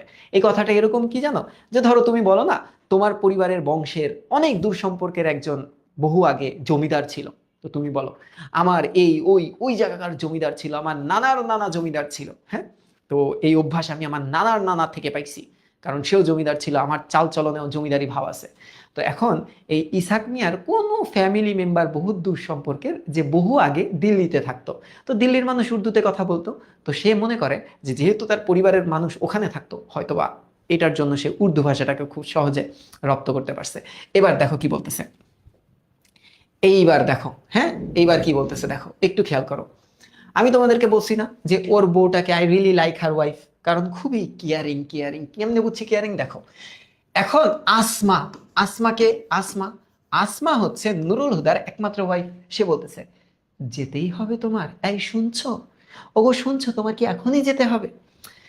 অসময়ের বৃষ্টিতে ভিজে তোমার হাঁপানির টানটা যদি আবার, এটা বলে থেমে গেছে, মানে ধরো নুরুল হুদা একটা চোখ রাঙানি দিছে, তখন তার আসমা থেমে গেছে, হ্যাঁ, মানে আবার ওঠে, মানে তার হাঁপানির একটা রোগ ছিল, বুঝছো, এখানে একটা রোগের নাম পাওয়া যায়, এই পুরা রচনায় একটা রোগের নাম পাওয়া যায়, সেটা হচ্ছে হাঁপানি। কার হাঁপানি আছে? নুরুল হুদার হাঁপানি আছে। আচ্ছা, বউয়ের এসব সোহাগ, সোহাগ কথার অর্থ হচ্ছে ভালোবাসা, ভালোবাসার কথা শুনলে কি তার চলবে? বউ কি পিয়নের ধমকের ভাগ নেবে? মানে দেরি হইলে যদি পিয়ন ধমক দেয়, দেরি হলে যদি পিয়ন কি করে, ধমক যদি দেয়, সরি পিয়ন বলতেছি, প্রিন্সিপাল যদি ধমক দেয়, তাহলে বউ কি ভাগ নেবে? এটা নেবে না। এরপর কলেজে কর্নেল এসে পড়ছে, কপালে আজ কি আছে আল্লাহ জানে। ফায়ারিং স্কোয়াডে যদি দাঁড় করিয়ে দেয়, তো কর্নেল সাহেবের হাত পা ধরে ঠিক কপালে গুলি করার হুকুম জারি করানো যায় না? প্রিন্সিপাল কি তার জন্য কর্নেলের কাছে এই তদবিরটুকু করবে না? কথা বলতেছে, সে কল্পনা করতেছে, সে অনেক ভীতু, সে মনে করতেছে কলেজে ডেকে তাকে আজকে খুন করে ফেলা হবে, হত্যা করে ফেলা হবে। কোথায়? ফায়ারিং স্কোয়াডে। ফায়ারিং স্কোয়াড মানে কি? যে জায়গায় দাঁড়িয়ে গুলি করা হয়, যেখানে, যেখানে দাঁড়িয়ে গুলি ছোড়া হয়, গুলি ছোড়া হয়, ঠিক আছে। দেখবা যারা ওই পিস্তলের গেম খেলে না, যে জায়গায় দাঁড়ায় গুলি ছোড়ে, একদম একটা তোমার ডার্ট থাকে ওই জায়গায়, তো ওইটাকে বলা হয় ফায়ারিং স্কোয়াড। এবার দেখো, প্রিন্সিপাল কি তার জন্য এই তদবিরটুকু পাবে না? হাত পা ধরে মাথায় মারার কথা কেন বলছে? কারণ মাথায় যদি মারে, হ্যাঁ, মাথায় মারলে কি হবে বলো তো, কই গেল, হ্যাঁ, কপালে মারলে কি হবে? কপালে মারলে স্পট ডেড হয়ে যাবে। স্পট ডেড মানে কি? একদম তখনই মৃত্যুবরণ করবে, কষ্ট পাওয়ার কোনো চান্স নাই। প্রিন্সিপাল কি তার জন্য এই তদবিরটুকু করবে না? তদবির কথাটার অর্থ কি? রিকোয়েস্ট, যে প্রিন্সিপালের সাথে যেহেতু আর্মিদের ভালো খাতির, তো এই রিকোয়েস্টটা কি প্রিন্সিপাল করবে না তার জন্য? দেখো, পাকিস্তানের জন্য প্রিন্সিপাল দিন রাত দোয়া দরুদ পড়ে, কেন? যাতে পাকিস্তান জিতে যায়, হ্যাঁ, বাঙালিরা যেতে না পারে। সময় নাই, অসময় নাই, আল্লাহর দরবারে কান্নাকাটি করে, এবং সময় করে কলিগদের গালাগালাজ করে। কলিগ বলতে কি? বাকি টিচারদের, হ্যাঁ, কাদের? বাকি টিচারদের, টিচারদের গালিগালাজ করে, যে ওই, ওই একটা পান্ডার বাচ্চা, ওই, ওই একটা পিঁপড়ার বাচ্চা, ওই একটা শিম্পাঞ্জির বাচ্চা, ও কিভাবে পাকিস্তানিদের বিপক্ষে দাঁড়ায়, এরকম গালিগালাজ করতে, বুঝছো? এগুলো কিন্তু খুব বাজে গালি, তোমরা দিবা না প্লিজ। এপ্রিল মাসের মাঝামাঝি প্রিন্সিপাল মিলিটারির বড় কর্তাদের সাথে সবিনয় নিবেদন করেছিল। আচ্ছা, একটু দেখো, মিলিটারির বড় কর্তা কারা হয়? যারা ধরো আর্মির বিভিন্ন জেনারেল যারা ছিল, হ্যাঁ, আর্মির বিভিন্ন জেনারেল যারা ছিল, তাদের সাথে কি করছে? বড় কর্তাদের সাথে সবিনয়ে নিবেদন করেছিল, মানে ধরো একটা মিটিং করেছিল, মিটিং, হ্যাঁ। পাকিস্তানিরা প্রত্যেকটা স্কুল কলেজে ক্যাম্প করতো। আমরা 1971 নামে হুমায়ুন আহমেদের একটা উপন্যাস আছে, ওইটাতেও দেখবা যে গ্রামের একটা স্কুলের ভিতরে আর্মিরা আসে, এবং সেই জায়গায় ডেকে অত্যাচার করে গ্রামের টিচার ইমাম সাহেবকে, মেরে মুখ দিয়ে রক্ত বের করে দেয়। তো কলেজে কেন যেত? কারণ ইনফ্রাস্ট্রাকচারের কারণে, গোছানো থাকতো, তাদের মিটিং টিটিং করতে একটু সুবিধা হতো, ঠিক আছে। আহ এবার একটু দেখো, এবার কি বলতেছে দেখো, পাকিস্তান যদি বাঁচাতে হয়, মানে প্রিন্সিপাল একটা পরামর্শ দিছিল, পাকিস্তান যদি বাঁচাতে হয় তবে সব স্কুল কলেজ থেকে শহীদ মিনার হটাও। কেন শহীদ মিনার হটাও? কারণ এই শহীদ মিনার ছিল আমাদের ইন্সপিরেশনের একটা জায়গা। কিসের জায়গা? ইন্সপিরেশনের একটা জায়গা, অনুপ্রেরণার একটা জায়গা ছিল। কারণ ওই সময় একমাত্র ভাষার স্বাধীনতা আমরা রক্ত দিয়ে পাইছিলাম। তো বলছিল যে তোমরা ইমোশনালি হিট করো এদেরকে, সব শহীদ মিনারকে ভেঙে দাও, ওরা যাতে ওদের পূর্বের ইতিহাস না মনে রাখে। ঠিক আছে, এগুলো হলো পাকিস্তানের শরীরের কাঁটা। এই প্রশ্নটা আসবে কতে, যে পাকিস্তানের শরীরের কাঁটা কি? শহীদ মিনার। পাকিস্তানের পাক সাফ শরীরটাকে নীরোগ করতে, অর্থাৎ রোগহীন, নীরোগ কথাটার অর্থ কি? রোগহীন। রোগহীন করতে হলে এসব কাঁটা ওপরাতে হবে। ওপরাতে মানে কি? উঠাই ফেলে দিতে হবে, ফেলে দিতে হবে। তাহলে মিলিটারি, একটু খেয়াল করো, এক মিনিট আসো। তা মিলিটারি ডক্টর আফাজ আহমেদের পরামর্শ শুনেছে। আফাজ আহমেদটাকে, আফাজ আহমেদ কিন্তু আমাদের এই গল্পের প্রিন্সিপাল। যতগুলা ক্যারেক্টার পাইছো এগুলা প্রত্যেকটা লিখবা, হ্যাঁ? প্রিন্সিপাল শুনেছে, গ্রামে গঞ্জে যেখানেই গেছে প্রথমেই কামান তাক করছে শহীদ মিনারের দিকে। এদেশে একটা শহীদ মিনারও নাই আর। তা প্রিন্সিপাল তাদের এত বড় একটা পরামর্শ দিল, আর সামান্য এক লেকচারারকে গুলি করার সময় শরীরের আলতু ফালতু জায়গা বাদে, আলতু ফালতু জায়গা মানে কি? যে জায়গায় যদি না, আলতু ফালতু জায়গা মানে কি? মানে যে জায়গায় গুলি টুলি মারলে খুব একটা কষ্ট পেতে হয়, এগুলো আলতু ফালতু জায়গা। আর কপালটা একটু পবিত্র, কারণ এই জায়গা দিয়ে আমরা সিজদা দিই, হ্যাঁ? আহ কপালটা টার্গেট করার অনুরোধ মানবে না। আবার প্রিন্সিপালকে সে এত সার্ভিস দিচ্ছে, তার কলিগের তওবা, সাব অর্ডিনেটের জন্য এতটুকু করবে না? আচ্ছা এখন দেখো, কলিগ বলার পর তওবা কেন বলছে? কলিগ মানে কি? সহকর্মী। কলিগ কথাটার অর্থ কি? সহকর্মী। কিন্তু আসলে কি সে সহকর্মী? সে তো সহকর্মী না। প্রিন্সিপাল আর একটা লেকচারার কি সমান হয়? প্রিন্সিপালের আন্ডারে থাকে, এই কারণে বলছে সাব অর্ডিনেট, অর্থাৎ অধীন। অর্থাৎ কি? অধীনস্থ, অধীন, হ্যাঁ অধীন। বুঝে গেছে? এতটুকু বুঝছো কিনা বলো? এখন সে কিন্তু এগুলা ভাবতেছে, অনেকক্ষণ আগে ইসাক চলে গেছে, সে তার কল্পনায় কথাগুলা ভাবতেছে। এখন দেখো কি বলতেছে, প্যান্টের ভেতরে পা গড়িয়ে দিতে দিতে, দেখো তার মানে এতক্ষণ সে প্যান্ট পরা নাই, সে এখন একটা প্যান্ট পরবে। পা দিচ্ছে, ধরো একটা পা দিচ্ছে, আরেক পায়ে কিন্তু নাই, মানে এই সাইড তার উলঙ্গ অবস্থায় আছে। একটু দেখো, প্যান্টের ভেতরে পা গড়িয়ে দিতে দিতে শোনে রান্নাঘর থেকে বউ বলছে, এই যে দেখো বউ কত সুন্দর কথা বলে, তার বউ আসমা, আই রিয়েলি লাইক হার, বলতেছে তাড়াতাড়ি চলে এসো, বৃষ্টি শুরু হওয়ার আগে মিরপুর ব্রিজের দিক থেকে গুলির আওয়াজ আসছিল, কখন কি হয়। এখন ধরো সে একটা প্যান্ট পরছে না, পইরে আটকায় গেছে, সে বুঝতেছে না আরেক পা কি আমি ঢুকাবো কি ঢুকাবো না। কেন? কারণ ভয় পাইতেছে। কারণ এখন বাইরে যাওয়ার সময় তার মনের ভিতরে এমনি ভয় চলতেছিল, পাশ থেকে তার বউ বলতেছে যে মিরপুর ব্রিজের আশেপাশ থেকে গোলাগুলির আওয়াজ আসতেছিল, তার মানে তো আসলে ভয়ের কাহিনী, আজকে তো সে মরবেই শিওর, এরকম একটা সিনারিও। তাহলে দেখো, একটু দেখো গুলির আওয়াজ থেকে আসতেছিল, এইটা একটু এমসিকিউর জন্য তোমরা পড়ে রাখবা, হ্যাঁ? তোমাদের এক্সামে আমি দিব, এটা একটু এমসিকিউ এর জন্য পড়ে রেখো, এমসিকিউ এর জন্য। এবার একটু দেখো এসব কথা এখন বলার দরকারটা কি, হ্যাঁ? সে বলতেছে রেডিও টেলিভিশনে হরদম বলছে সিচুয়েশন নর্মাল, পরিস্থিতি স্বাভাবিক, দুশ্মনকে সম্পূর্ণ কবজা করা গেছে। এটা ওই যে ওরকম, বুঝছো?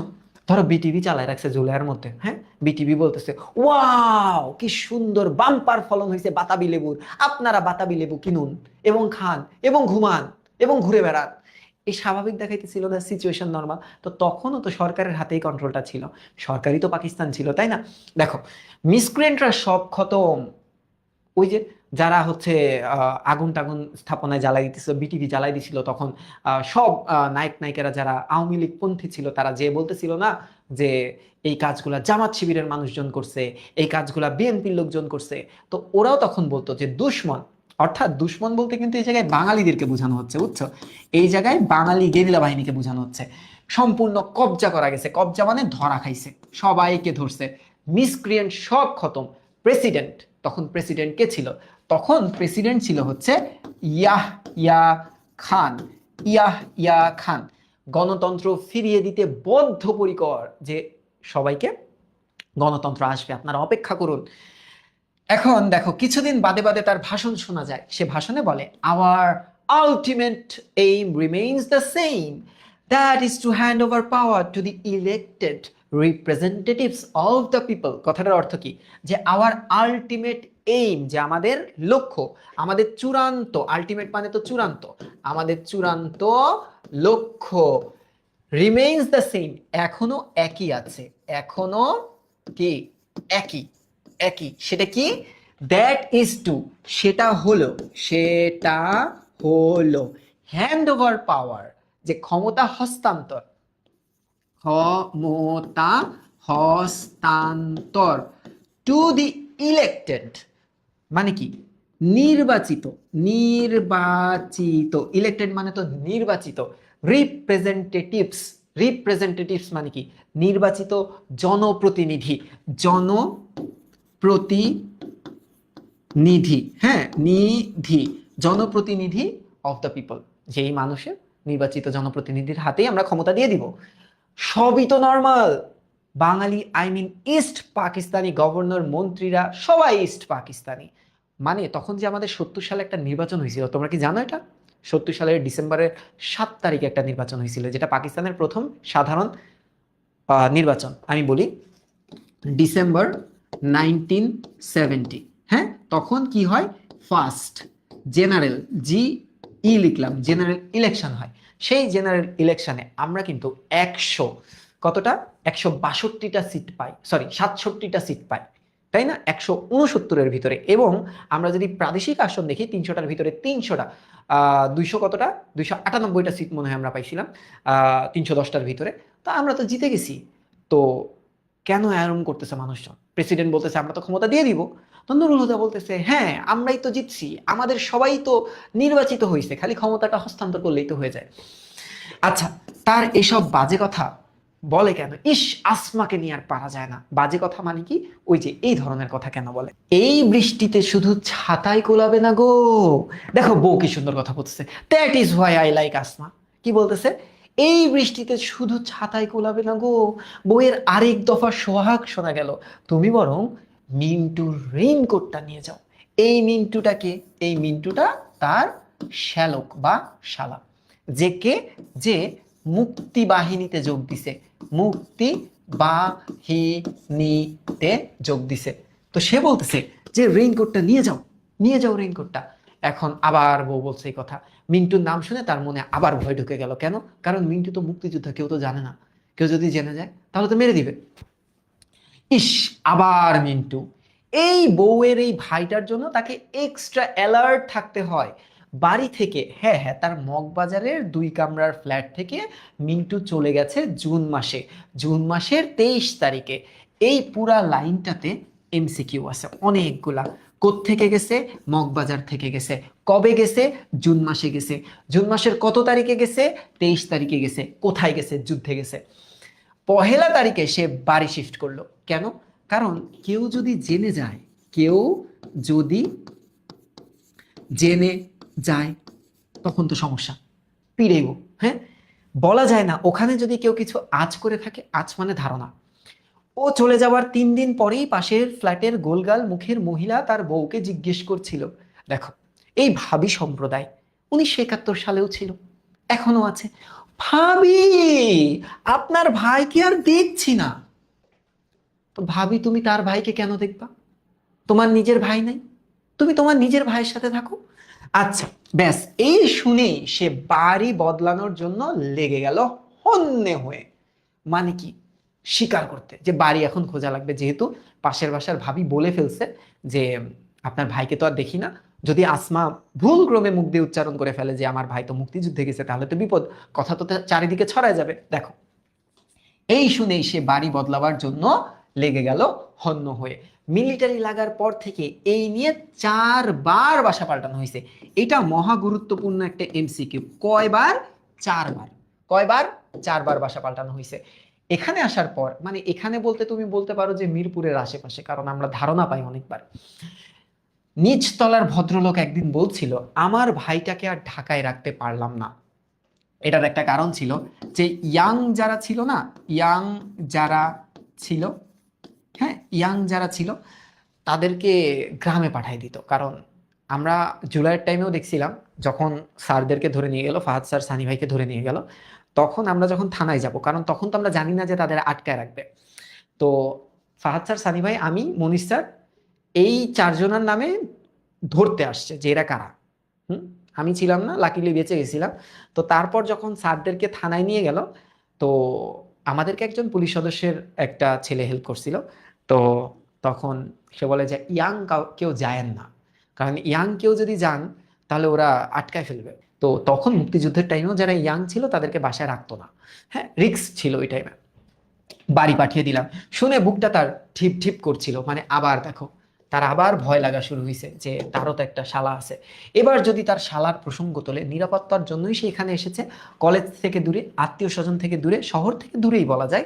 ভেবেছি নতুন এলাকা, পূব দিকে জানালা ধরে দাঁড়ালে চোখে পড়ে বিল আর ধান ক্ষেত। এই রচনায় দুইটা দিক পাওয়া যায়, একটা উত্তর দিক, একটা পূর্ব দিক। সো এটা একটু মার্ক করে রাখলাম আমি, হ্যাঁ, এটা একটু মার্ক করে রাখলাম। আর উত্তর দিক থেকে বাস আসবে, একটু পরে পাবো। বিল আর ধান ক্ষেত, তা কি বিপদ, এদিকে নাকি নৌকা করে চলে আসে স্টেন গানওয়ালা ছোকরার দল। স্টেন গান মানে অটোমেটিক মেশিন গান আছে না, এগুলা ছোকরার দল বলতে বাঙালিদেরকে বুঝাচ্ছে যে বাঙালিরা এই দিকে খাল বিল আছে, তো এই দিক দিয়ে তারা নৌপথে অনেক অস্ত্র আনে আর কি। তা কি বিপদ, এদিকে নাকি এটা তো গেল। এবার দেখো, এবার কি বলতেছে, এদিককার মানুষের চোখে খালি নৌকা দেখে, নৌকা ভরা অস্ত্র। এরপর বউ যদি মিন্টুর কথা তোলে তো অস্ত্র ঢুকে পড়ে ঘরের মধ্যেখানে। মানে ওই টাইমে মানুষ এত ভয় পাইতো যে মিন্টু নামটা পর্যন্ত উচ্চারণ করতো না তার বাসায়। তারা ভাবতো দেওয়ালেরও কান আছে, কেউ যদি শুনে নাই। আর একটু আগে বলছে মিন্টু রেনকোটটা পরে যাও, তাহলে তো মারাত্মক ভয়। একটু খেয়াল করো, একটু খেয়াল করো, হ্যাঁ। মিন্টু যে কোথায় গেছে তা সেও জানে না, তার বউ জানে না। কিসিঞ্জার সাহেব বলেছে এসব হলো পাকিস্তানের ইন্টারনাল অ্যাফেয়ার। এই কিসিঞ্জার ছিল ইউএস এর, ইউনাইটেড স্টেটস অফ আমেরিকার একজন স্টেট মিনিস্টার, একজন স্টেট মিনিস্টার, একজন মন্ত্রী ছিল। এটাকে তুমি স্বরাষ্ট্রমন্ত্রী টাইপ ধরতে পারো। তো হেনরি কিসিঞ্জার একটা কথা বলছে, আমি তোমাকে বলি।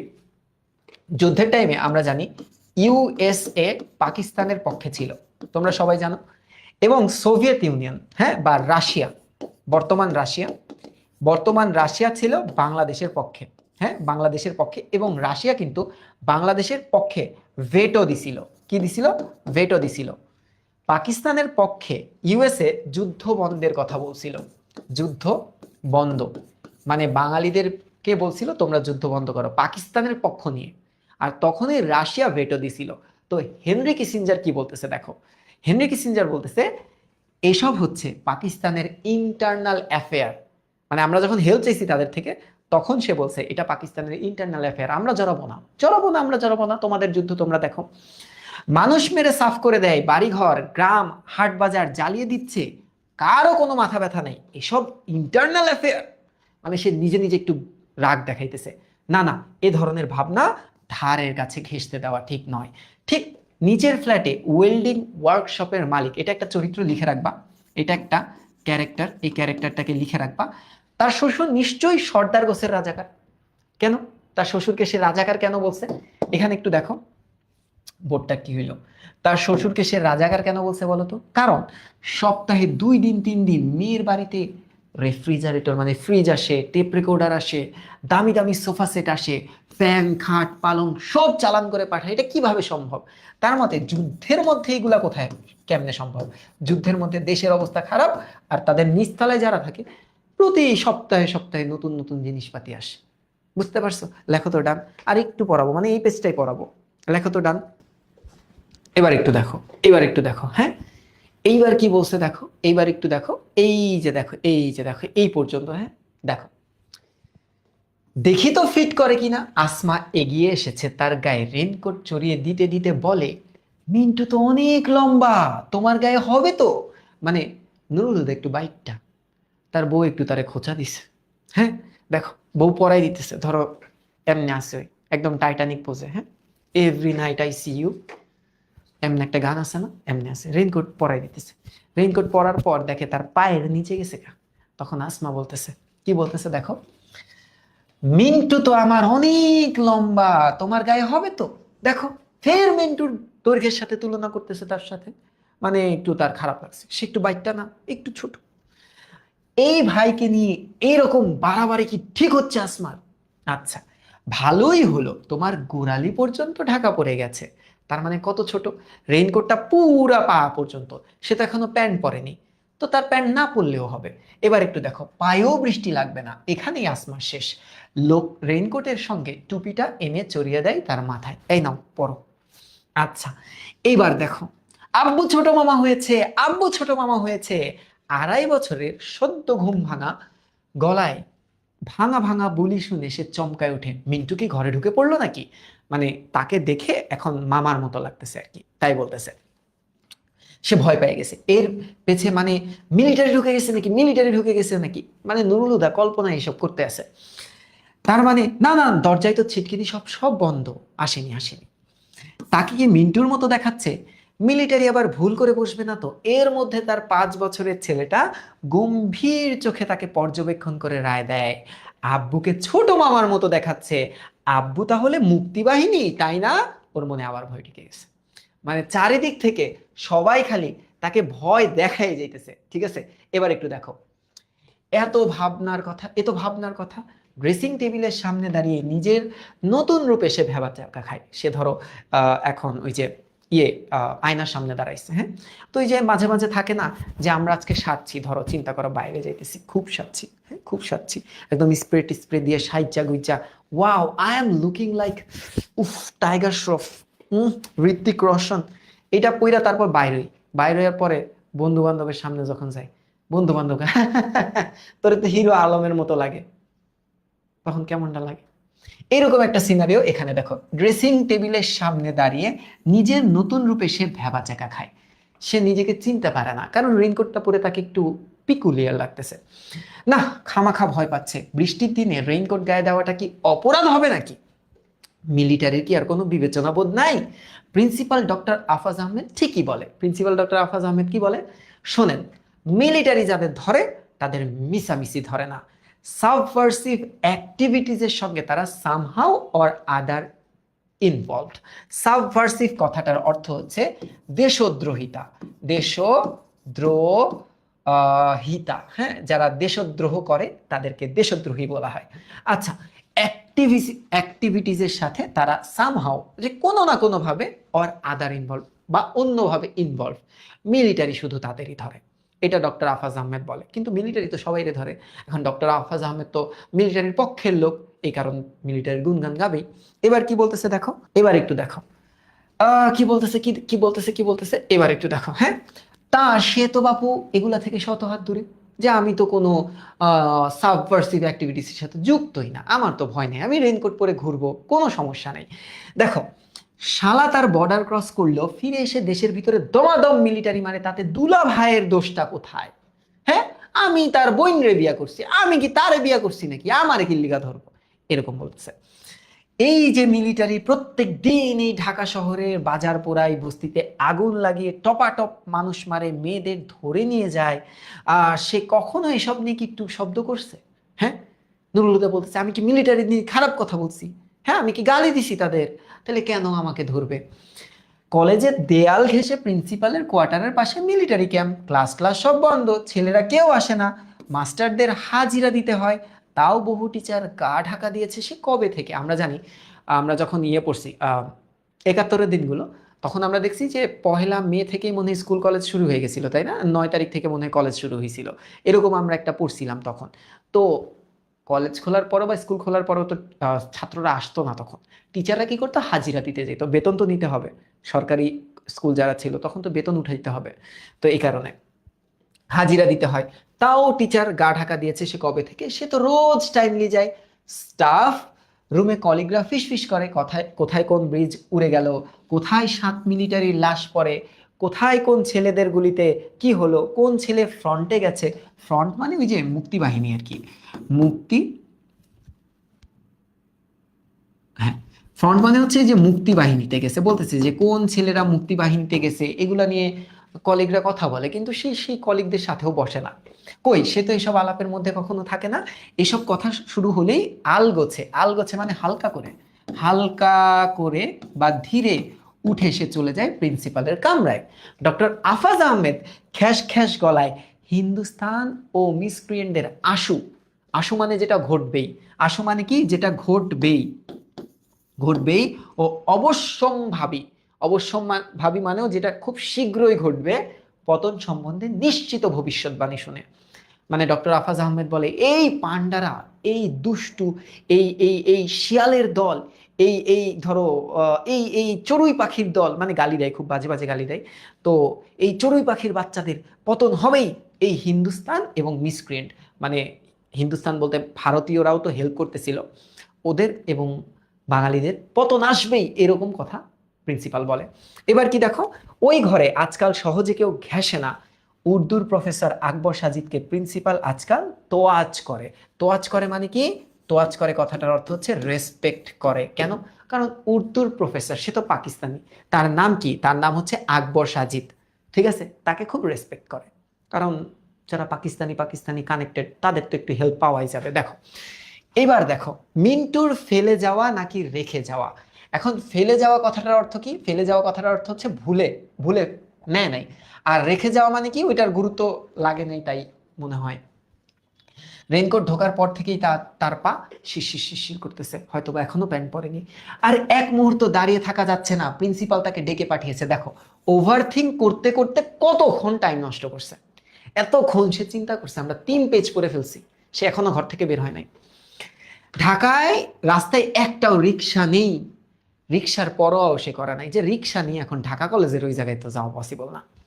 রেইনকোটের ভিতরে হাঁটতে হাঁটতে বাস স্ট্যান্ড যেতে তার কোনো অসুবিধাই হচ্ছে না। কেন বলতো? কারণ সে তো বাইকটা, রেইনকোটের ওপর বৃষ্টি পড়ছে অবিরাম, কি মজা, তার গায়ে লাগে না একটিও ফোঁটা। টুপির বারান্দা বেয়ে পানি গড়িয়ে পড়লে সে কয়েক ফোঁটা তার চেটে দেখে। কি দুষ্টু।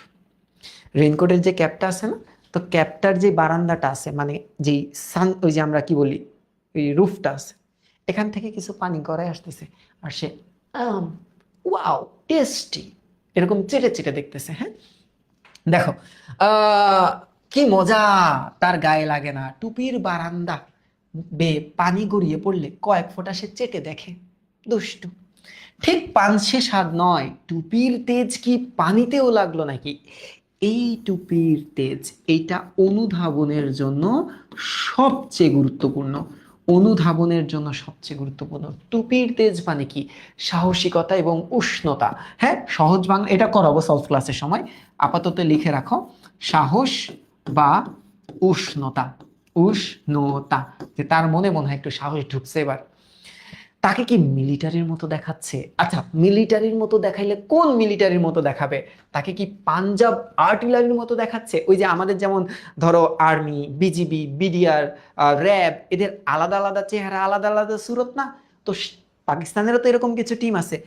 পাঞ্জাব, যেই পাঞ্জাবের বাহিনীকে বলা হয় পাঞ্জাব আর্টিলারি, তাকে কি পাঞ্জাব আর্টিলারির মতো বুঝাচ্ছে, নাকি তাকে বালুচ রেজিমেন্টের মতো লাগছে? বেলুচিস্তান মানে পাকিস্তান আর আফগানের বর্ডার লাইনে যে জায়গাটা বেলুচ, তাকে কি সেটার মতো লাগছে? না কমান্ডো, নাকি প্যারামিলিটারি, না মিলিটারি পুলিশ? ওদের তো এক এক গোষ্ঠীর এক এক নাম, এক এক সুরত। সুরত মানে কি? চেহারা, চেহারা। তার রেইনকোটে তাকে কি নতুন কোনো বাহিনীর লোক বলে মনে হচ্ছে? কিন্তু রেইনকোটের ভিতরে কি সুন্দর ওম, ওম মানে কি? গরম। হ্যাঁ মিন্টু এই রেইনকোটটা রেখে তাকে ভালোই করে গেছে, মানে খুব লাভ হয়েছে, এতক্ষণ পর বুঝছে। বাস স্ট্যান্ডে পৌঁছে বাসের জন্য তাকে তাকাতে হয় উত্তরে, তার মানে এই যে আরেকটা মার্ক। হ্যাঁ হ্যাঁ, উত্তর এবং পূর্ব দুইটা দিকের নাম আছে এই জায়গায়। উত্তর দিকটা আহ বিদ্রোহী কবিতাতেও আছে, আমি উত্তর বায়ু মলয় অনিল উদাস পুরবী হাওয়া। এই লাইনটা বিদ্রোহী কবিতার 2nd পেজের ঠিক মাঝ বরাবর তোমরা পাবা। আচ্ছা মিলিটারি লরির লেজটা দেখা যাচ্ছে না, আবার তার বাসেরও কোনো নামগন্ধ নাই। এই যে লরি, এইটা কিন্তু একটা যানবাহন, বিশাল আকৃতির যানবাহন, ঠিক আছে, মালবাহী যানবাহন। বাস স্ট্যান্ডে জনপ্রাণী বলতে সে একেবারে একলা, কেউ নাই। রাস্তার পাশে পান, বিড়ি, সিগারেট, এই যে এখানে কিছু নেশাজাত দ্রব্য আছে, পান, বিড়ি, সিগারেট, এটা একটু মার্ক করে রাখো তোমরা। হ্যাঁ কি কি দ্রব্যাদির নাম পাবা, দুধ পাউরুটির নামও পাবা এখানে, তারে 2টা ঘুষি মেরে দুধ খাইতে দেয় আর কি। আচ্ছা ছোট দোকানদার ঝাপটা একটু তুলে, দোকানদারও তাকিয়ে আছে সেই উত্তরে। ওদিকে কি যেন একটা গোলমাল হয়েছে। দোকানদার ছেলেটা একটু বাচাল টাইপের, বাস স্ট্যান্ডে তাকে দেখলেই ছোড়াটা বিড়বিড় করে, মানে ফিসফিস কোনো কথা বলে। সে বলতেছে, কাল শোনেন নাই মিরপুরের বিল দিয়া 2 নৌকা বোঝাই করে আইছিল, তার মানে এখানে আরেকটা যানবাহন আছে, নৌকা। হ্যাঁ, একটা জিপ উড়াইয়া দিছে কারা? মিসক্রিয়েন্টরা। কমপক্ষে 5টা সেনা খতম করে ফেলছে। বিবিসি কইছে রংপুর দিনাজপুর হাফের বেশি জায়গা স্বাধীন, এর মধ্যেই ছিপছিপে বৃষ্টিতে লালচে আভা তুলে লাল রঙের স্টেট বাসটা চলে আসলো। এখানে কিন্তু লাল, কালো আর বেগুনি 3টা কালার আছে, তো প্রথম কালারটা আমরা পাইছি। এই পর্যন্ত আমি আজকে রাখছি। এই পর্যন্ত আমাদের পড়াটা হয়েছিল। একটু ফ্ল্যাশব্যাকে যাওয়ার চেষ্টা করি। হ্যাঁ, ফ্ল্যাশব্যাকটা কিরকম দেখো। নুরুল হুদার যে কলেজ, সেই কলেজে বোম মারছে। কে মারছে? মিসক্রিয়েন্ট মারছে। তো মিসক্রিয়েন্ট হচ্ছে ধরো এই যে বাঙালি যারা মুক্তিযোদ্ধা ছিল, মুক্তিবাহিনীর মানুষ ছিল বা গেরিলা যারা ছিল, তাদেরকে মিসক্রিয়েন্ট বলা হতো।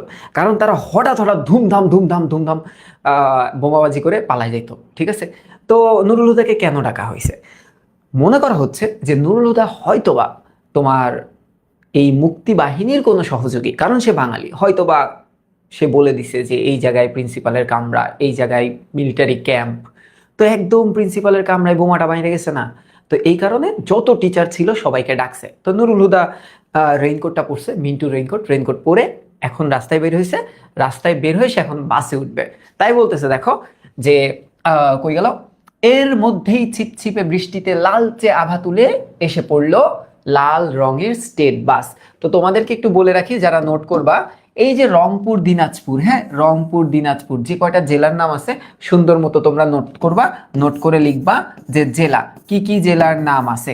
ঠিক আছে, সুন্দর মতো যে কয়টা জেলার নাম আছে সে কয়টা জেলা লিখবা। এইবার দেখো, বাসে যাত্রী কম হওয়ার কারণ কি যদি প্রশ্ন আসে?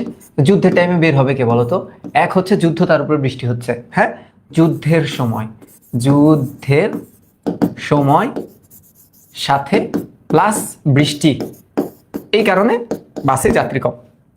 না, কন্ডাক্টররা সবসময় যেমন খালি খালি বলে চেঁচায় সেরকম না। তো আগে যখন আমি বাসে উঠতাম না, তো বাস থাকতো ভরা একদম। এখন কন্ডাক্টর মামা বলতো, আরে উঠেন জায়গা আছে। উঠা দেখি একদম আমার বরযাত্রীরা বসে রয়েছে, আমার বসার কোনো জায়গা নেই। ঠিক আছে, ওরকম না। সে বলতেছে যে সব সময় কন্ডাক্টররা যেরকম খালি খালি বলে চেঁচায় ওরকম না, অ্যাকচুয়ালি সিট আছে। সত্যি অর্ধেকের বেশি সিট খালি। সে বাসে উঠলে তার রেইনকোটের পানি পড়তে লাগলো বাসের ভিজে মাটিতে। এজন্য তার একটু খারাপ কথা, অন্তত টিটকারি শোনার কথা, কিন্তু কেউ তাকে কিছু বলল না। সবাই একটু ভয় পাচ্ছিল। হ্যাঁ, সবাই তার গায়ের রেনকোটটা দেখে ভয় পাচ্ছিল। তাকে মনে করতেছিল সে হয়তো বা কোনো বাহিনীর লোক। মূলত কি হয়, ধরো তুমি বাসের মধ্যে আসো, বৃষ্টি শুরু হইলো বাসের মধ্যে থাকাকালীন, তো এমন একজন ভিজা একটা যাত্রী তোমার পাশে এসে যদি বসে, তোমার কেমন লাগবে না? এই ভিজা গা হাত পা নিয়ে তো শুকনা তোমাকে ভিজাই দিবে পুরো, একদম কেমন লাগবে না? এবার একটু দেখো, এবার বলতেছে কি, ঠোঁটে তার একটু হাসি বিছানো থাকে, কারণ তাকে দেখে সবাই ভয় পাইতেছে এই কারণে। হ্যাঁ, তাকে দেখে সবাই সবাই কি হচ্ছিল, ভয় পাচ্ছিল। এই কারণে তার খুব ভাল লাগতেছে যে ওকে সবাই আমাকে ভয় পাইতেছে, আমাকে ইম্পর্টেন্স দিচ্ছে। এই নীরব কিন্তু স্পষ্ট হাসির কারণ কি, এই যে তার রেইনকোটের পানিতে বাসে সয়লাভ হয়ে গেলেও, সয়লাভ কথাটার অর্থ হচ্ছে ভেসে গেলেও কেউ একটু টু শব্দ করছে না। তার পোশাকই কি তাকে সবাইকে ঘাবড়ে দিল নাকি? ঘাবড়ে দিল মানে কি, ভয় পাইয়ে দিল নাকি? ঠিক আছে, ভয় পাইয়ে দিল নাকি? দেখো এইবার কি বলতেছে, এইবার বলতেছে খালি রাস্তা পেয়ে বাস খুব জোরে চলে, কিন্তু তার আসনটি সে নির্বাচন করতে পারতেছে না। টলতে একবার এই সিট দেখে, পছন্দ হয় না বলে ফের ওই সিটের দিকে যায়। ধরো পুরা বাস খালি, এখন তুমি কোন দিকে বসবা? তুমি প্রথমে এইদিকে বসলা, না ভাল লাগতেছে না, এদিকে একটু বসি, না ভাল লাগতেছে না, ওই সিটে বসি, কারণ ওই সিটটা গার্লস কলেজের পাশে, তোমরা তো দুষ্টু, তোমরা ওই সিটে যেয়ে বসলা। তো নুরুল হুদা এরকম করতেছিল। দেখো এবার কি বলতেছে, এমন সময় পেছনের দিক থেকে দুজন যাত্রী উঠে পড়ে তাড়াহুড়ো করে বলে, রাখো। বলতে বলতে ঝুঁকি নিয়ে তারা নেমে পড়ে চলন্ত বাস থেকে। সে তাদের দিকে তাকায় এবং বুঝতে পারে এরা ঠিক পালালো তাকেই দেখে। কেন তাকে দেখে? কারণ তার রেইনকোটটা দেখে মনে হচ্ছে সে কোনো বাহিনীর লোক, একটু ভয় পেয়ে গেছে। লোক দুইটা নিশ্চয়ই ক্রিমিনাল, এইটা কিন্তু ধারণা, নুরুল হুদার ধারণা। মানে নুরুল হুদা মনে করতেছে হয়তোবা তারা দুইজন ক্রিমিনাল ছিল, পাকিস্তানি সাপোর্টার ছিল, রাজাকার ছিল, আমাকে দেখে ভেগে গেছে। এই তারপর বলতেছে দেখো, একটা চোর আর একটা পকেটমার, এটাও কিন্তু ধারণা। নুরুল হুদা মনে করতেছে সবই চোর, সবই পকেটমার, কিংবা দুটোই চোর অথবা দুটোই পকেটমার। নাম্বার মুহূর্তে দুটোর মধ্যে সর্দার টাইপের টা তার দিকে পেছনে ফিরে তাকালো। সেই চোখ ভরা ভয়, কেবল ভয়। মানে সর্দার টাইপ মানে কি জানো, যে একটু মানে পাকনা, যে একটু পাকনা টাইপ লোক ছিল, মানে যে কমান্ড দিত তাকে একটু সর্দার টাইপের মনে, দেখে বোঝা যায় না। আরেক ধরো দুই বন্ধু আছে, দুই বন্ধু ধরো একটা আমি, একটা একদম হালকা পাতলা, আর একটা ধরো সানি ভাই। সানি ভাই কি একটু হাবাগোবা টাইপের না, তা আমি কিরকম, আমার দেখলে মনে করে চালাক মানুষ, ঠিক আছে। আর সানি ভাই একটু গোলগাল আছে না, যারা গোলগাল থাকে তাদের সবাই মনে করে খুব শান্তশিষ্ট, কিন্তু সানি ভাই তো দুষ্টু, আসলে হাবাগোবা তো আমি, ঠিক আছে। তো ধরো আমরা দুইজন নেমে গেছি, তো নুরুল হুদার সানি ভাইকে দেখে মনে হয়েছে পকেটমার, আমাকে দেখে মনে হয়েছে চোর। এবার কি বলতেছে দেখো, জুৎসই, জুৎসই কথাটার অর্থ হচ্ছে পারফেক্ট। সিট বেছে নিয়ে সে ধপাস করে বসতেই ফমে ফস করে আওয়াজ হয়। এই আওয়াজ কিন্তু ওই আওয়াজ না, পেট খারাপ হলে যে আওয়াজ হয় সেই আওয়াজ না, এটা আসলে ওই যে কাপড়ের যে আওয়াজটা থাকে আর কি। এবং তাইতেই ঘাড় ফিরিয়ে সামনের সিটে বসা তিনজন যাত্রী তার দিকে তাকালো। এই তিনজনও ভয় পেতেছে। এদেরও ঠিক চোর অথবা পকেটমার বলে ঠিক শনাক্ত করে ফেলে নুরুল হুদা। মানে নুরুল হুদার সাথে যারই আই কন্টাক্ট হয় তাকেই সে চোর বলে করে, নাই পকেটমার মনে করে, ঠিক আছে। এবার একটু দেখো, এখন দেখো নুরুল হুদার সামনে যদি শাহরুখ খানও থাকতো, শাহরুখ খানকে দেখেও তার চোর বা পকেটমার মনে হইতো, ডোনাল্ড ট্রাম্পকে দেখেও চোর বা পকেটমার মনে হইতো। এবার একটু কি বলতেছে দেখো, তারা ডাকাতও হতে পারে, কিংবা মিলিটারি কোনো বস্তিতে আগুন লাগিয়ে চলে এলে এরা ছোটে সেই লুটপাট করতে, অথবা মিলিটারি কোথাও লুটপাট করতে গেলে এরা গিয়ে উচ্ছিষ্ট কুড়ায়। উচ্ছিষ্ট কথাটার অর্থ লিখে রাখো, অবশিষ্ট। মানে মিলিটারি সবকিছু নিয়ে যাওয়ার পর যা বাকি থাকে এরা কুড়ায় নেয়। তিনটেই পরের স্টপেজে নামার জন্য অনেক আগে থেকেই ধরফর করে উঠে দাঁড়ায়, এবং বাস থামার সঙ্গে সঙ্গে নেমে পড়ে ঝটপট করে। তিনটে ক্রিমিনালের একটাও তার দিকে ফিরে তাকায় না। তার মানে তাকে বেশ ভয় পেয়েছে বলেই সঙ্গে সঙ্গে চোখাচোখি এড়াতে এদের এত কসরত। কসরত মানে কি, এত চেষ্টা, ঠিক আছে। এই প্রত্যেকটা জিনিসই কিন্তু নুরুল হুদার ধারণা। এখন পর্যন্ত কয়জন নেমে গেছে বলতো? এখন পর্যন্ত আগে ছিল 2 জন, আর এখন হয়েছে 3 জন, মোট 5 জন। এখন পর্যন্ত নামছে হচ্ছে মোট 5 জন, ঠিক আছে। এবার একটু দেখো, যাক, মিন্টুর রেইনকোটে তার কাজ হচ্ছে, চোর ছ্যাচোর পকেটমার সব কেটে পড়ছে। ভালো মানুষেরা থাক, সে বেশ সৎসঙ্গে চলে যাবে একেবারে কলেজ পর্যন্ত। এবার একটু দেখো, খেয়াল করো কি বলতেছে দেখো, আসাদ গেট বাস স্টপে ঝিরঝির বৃষ্টিতে দাঁড়িয়ে অপেক্ষা করছিল বেশ কয়েকজন মানুষ। ছাতা হাতে, কেউ নিজ নিজ ছাতার নিচে এবং কেউ ছাতা ছাড়া অন্যের ছাতার নিচে মাথা অন্তত খানিকটা পেতে দিয়ে বৃষ্টির ছাট থেকে আত্মরক্ষা করতে শরীরগুলোকে আঁকাবাঁকা করতেছে। এটার মানে কি, এটা খুবই বাস্তববাদী একটা লাইন সে লিখছে। ধরো আমরা যখন বৃষ্টি হয় না, তো বাস স্টপেজে কি করি, কারোর ছাতা থাকে, সে লোক যদি ছাতা নিয়ে যায়, আমরা কি করি, আমরা পুরুত করে তার ছাতার নিচে চলে যাই, যাতে আমাদেরও বৃষ্টি না লাগে, ঠিক আছে, কারণ আমরা তো এক বাসে উঠবো আর কি। ওরকম একটা অবস্থা। বাস থামালে সে দেখলো একে একে 9 জন প্যাসেঞ্জার বাসে উঠলো। সে বেশ খুঁটিয়ে খুঁটিয়ে সবাইকে দেখলো। দেখো, ওর ভিতরে যদি মেয়ে থাকতো, তোর বেটা বউ আছে না ঘরে, আসমা আছে না, আই রিয়েলি লাইক হার, তো সে আসমাকে বাদ দিয়ে অন্য কারোর দিকে কেন তাকাবে? লাকিলি সবাই পুরুষ ছিল, কোনো মহিলা ছিল না। সে তো সে তার দিকে তাকিয়ে 9 জনের, দেখো, ও হ্যাঁ, বাস থামালে সে দেখলো একসাথে 9 জন উঠছে। তো তার দিকে তাকিয়ে 9 জনের 3 জন বলতেছে, দেখো 9 জন উঠছে, তার ভিতরে 3 জন বলতেছে আরে রাখো রাখো। একজন বলতেছে রোকো রোকো রোকো রোকো। তার মানে কয়জন হলো? 4 জন হইলো টোটাল। বলতে বলতে নেমে পড়লো ধরফর করে। শেষের জন বোধ হয় এমনই অর্ডিনারি চোর বা ছিচকে চোর হওয়ার সম্ভাবনা বেশি, মানে নর্মাল চোর, ও পারলে চুরি করে, নাইলে চুরি করে না। আর প্রথম 3টে কোথাও সুন্দরী মেয়ে দেখলে মিলিটারিকে খবর দেয়, কিংবা মিলিটারির কাছ থেকে বন্দুক নিয়ে পাকিস্তান জিন্দাবাদ, পাকিস্তান জিন্দাবাদ স্লোগান দিয়ে মহল্লায় মহল্লায় ঘুরে আর সুন্দরী মেয়েদের নিয়ে ধরে এনে পৌঁছে দেয় পাকিস্তানি মিলিটারি ক্যাম্পে। এটা ধরো সামনের 3 জন হচ্ছে শাহেদের মতো, হ্যাঁ, আর পিছেরটা ধরো থাক বললাম না। এবার দেখো, এগুলো হলো রাজাকার। তার মানে রাজাকারদের কাজ কি ছিল বলতো? এই লাইনটা একটু দাগায় রাখো। ওই টাইমে ওই টাইম এ রাজাকার যারা থাকতো, রাজাকার তাদের তাদের কাজ, রাজাকারদের কাজ কি ছিল? পাকিস্তান জিন্দাবাদ, পাকিস্তান জিন্দাবাদ বলে বেড়ানো এবং সুন্দরী মেয়েদের ঠিকানা মিলিটারিদের কাছে দেওয়া। তো মিলিটারিরা কি করতো? মা বোনদের ইজ্জত নিয়ে খেলতো। তো এই ন্যাক্কারজনক কাজে সহায়তা করতো কে? এই রাজাকারগুলা। হ্যাঁ, এবার একটু দেখো, ফের নতুন করে অপরাধী মুক্ত বাসে যেতে তার এখন ভালো লাগছে। তো বলো তো যে এখন পর্যন্ত বাসে ওঠা পর্যন্ত নুরুল হুদার জন্য টোটাল কয়জন নেমে গেছে বাস থেকে বলে নুরুল হুদা মনে করছে? দেখো প্রথমে নাম ছিল 2 জন, একজনকে চোর একজনকে পকেটমার, অথবা 2জনই চোর বা 2জনই পকেটমার বলে সে ধারণা করে। তারপর হচ্ছে 3জন, আর এখন কয়জন হলো টোটাল? এখন হচ্ছে 4জন। মানে প্রথম 3জন তো বলছে রাখো রাখো, আর লাস্টের জন কি বলছে? রোকো রোকো। তার মানে এখন পর্যন্ত মোট 4 3 7 9জন নেমে গেছে, 9জন নেমে গেছে তাকে দেখে। এটা নুরুল হুদার ধারণা, তাকে দেখে। তার মানে বাস এখন অপরাধী মুক্ত। এবার দেখো খেয়াল করো, জানালার বাইরে বৃষ্টির আশ উঠছে, ঠান্ডা হাওয়ায় গাছপালা, লোকজন, দোকানপাট, বাড়িঘরের উপরে ট্রান্সপারেন্ট আবরণ দেখে তার এক্সট্রা ভালো লাগে। ট্রান্সপারেন্ট আবরণ মানে কি? হালকা, একদম হালকা পানির একটা আবরণ, পানির আবরণ মানে একটা ঝাপটা লাগতেছে, যেই পানিটা অনেক ফাস্ট না, মানে বৃষ্টির গতিটা কম। দেখবা বৃষ্টি পড়ার আগে একদম ঝিরিঝিরি বৃষ্টি হয় না, ওরকম একটা। তো অনুভূতিটা খুব ভালো থাকে ওই টাইমে। সমস্ত ভালো লাগাটা চির খায়। একটু দেখো, হঠাৎ বাস যখন ব্রেক কষলো, তার মানে কি হবে বলতো?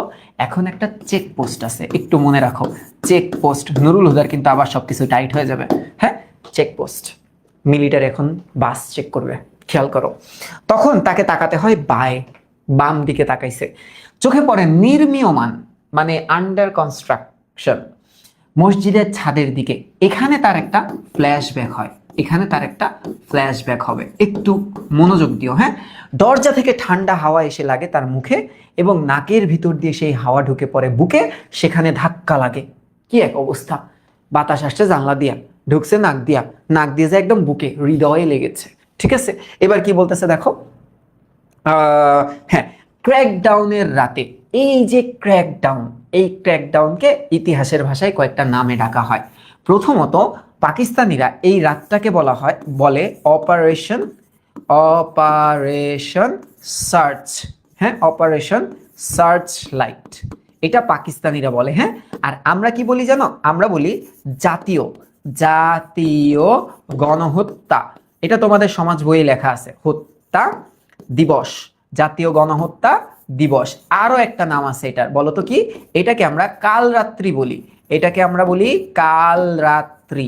কাল মানে বিপদ, বিপদের রাত্রি, কালো রাত্রি না কিন্তু। হ্যাঁ, এটা কতদিন? ক্র্যাকডাউনের রাত, তার মানে 25শে মার্চ রাত, 25শে মার্চ, 25শে মার্চ রাত। হ্যাঁ, বা 26শে মার্চ প্রথম প্রহর। এবার দেখো, এটা লিখে রাখবা কিন্তু। হ্যাঁ, কি বলতেছে দেখো, তার ফ্ল্যাশব্যাকটা কেমন ছিল। ক্র্যাকডাউনের রাত কেটে ভোর হলে মিলিটারি গুলিতে এই মসজিদের ছাদ থেকে পড়ে গিয়েছিল মুয়াজ্জিন সাহেব। মুয়াজ্জিন সাহেবের কাজ কি? মুয়াজ্জিন সাহেব অনেক জোরে আজান দেয়, আজান দেয়। তো চিন্তা করো, নুরুল হুদা এই জায়গায় থাকতো ওই ক্র্যাকডাউনের রাতে। ঠিক আছে, তো এই জায়গা থেকে সে দেখতে পেল কি, যে আজান হচ্ছে।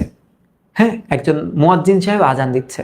তো ওই মুয়াজ্জিনকে গুলি মারে পাকিস্তানি হানাদাররা। তারা কি ন্যাক্কারজনক কাজ করতো দেখো, এখানে বলতেছে দেখো, মসজিদের উল্টো দিকের বাড়িতে 3 তলায় তারা থাকতো।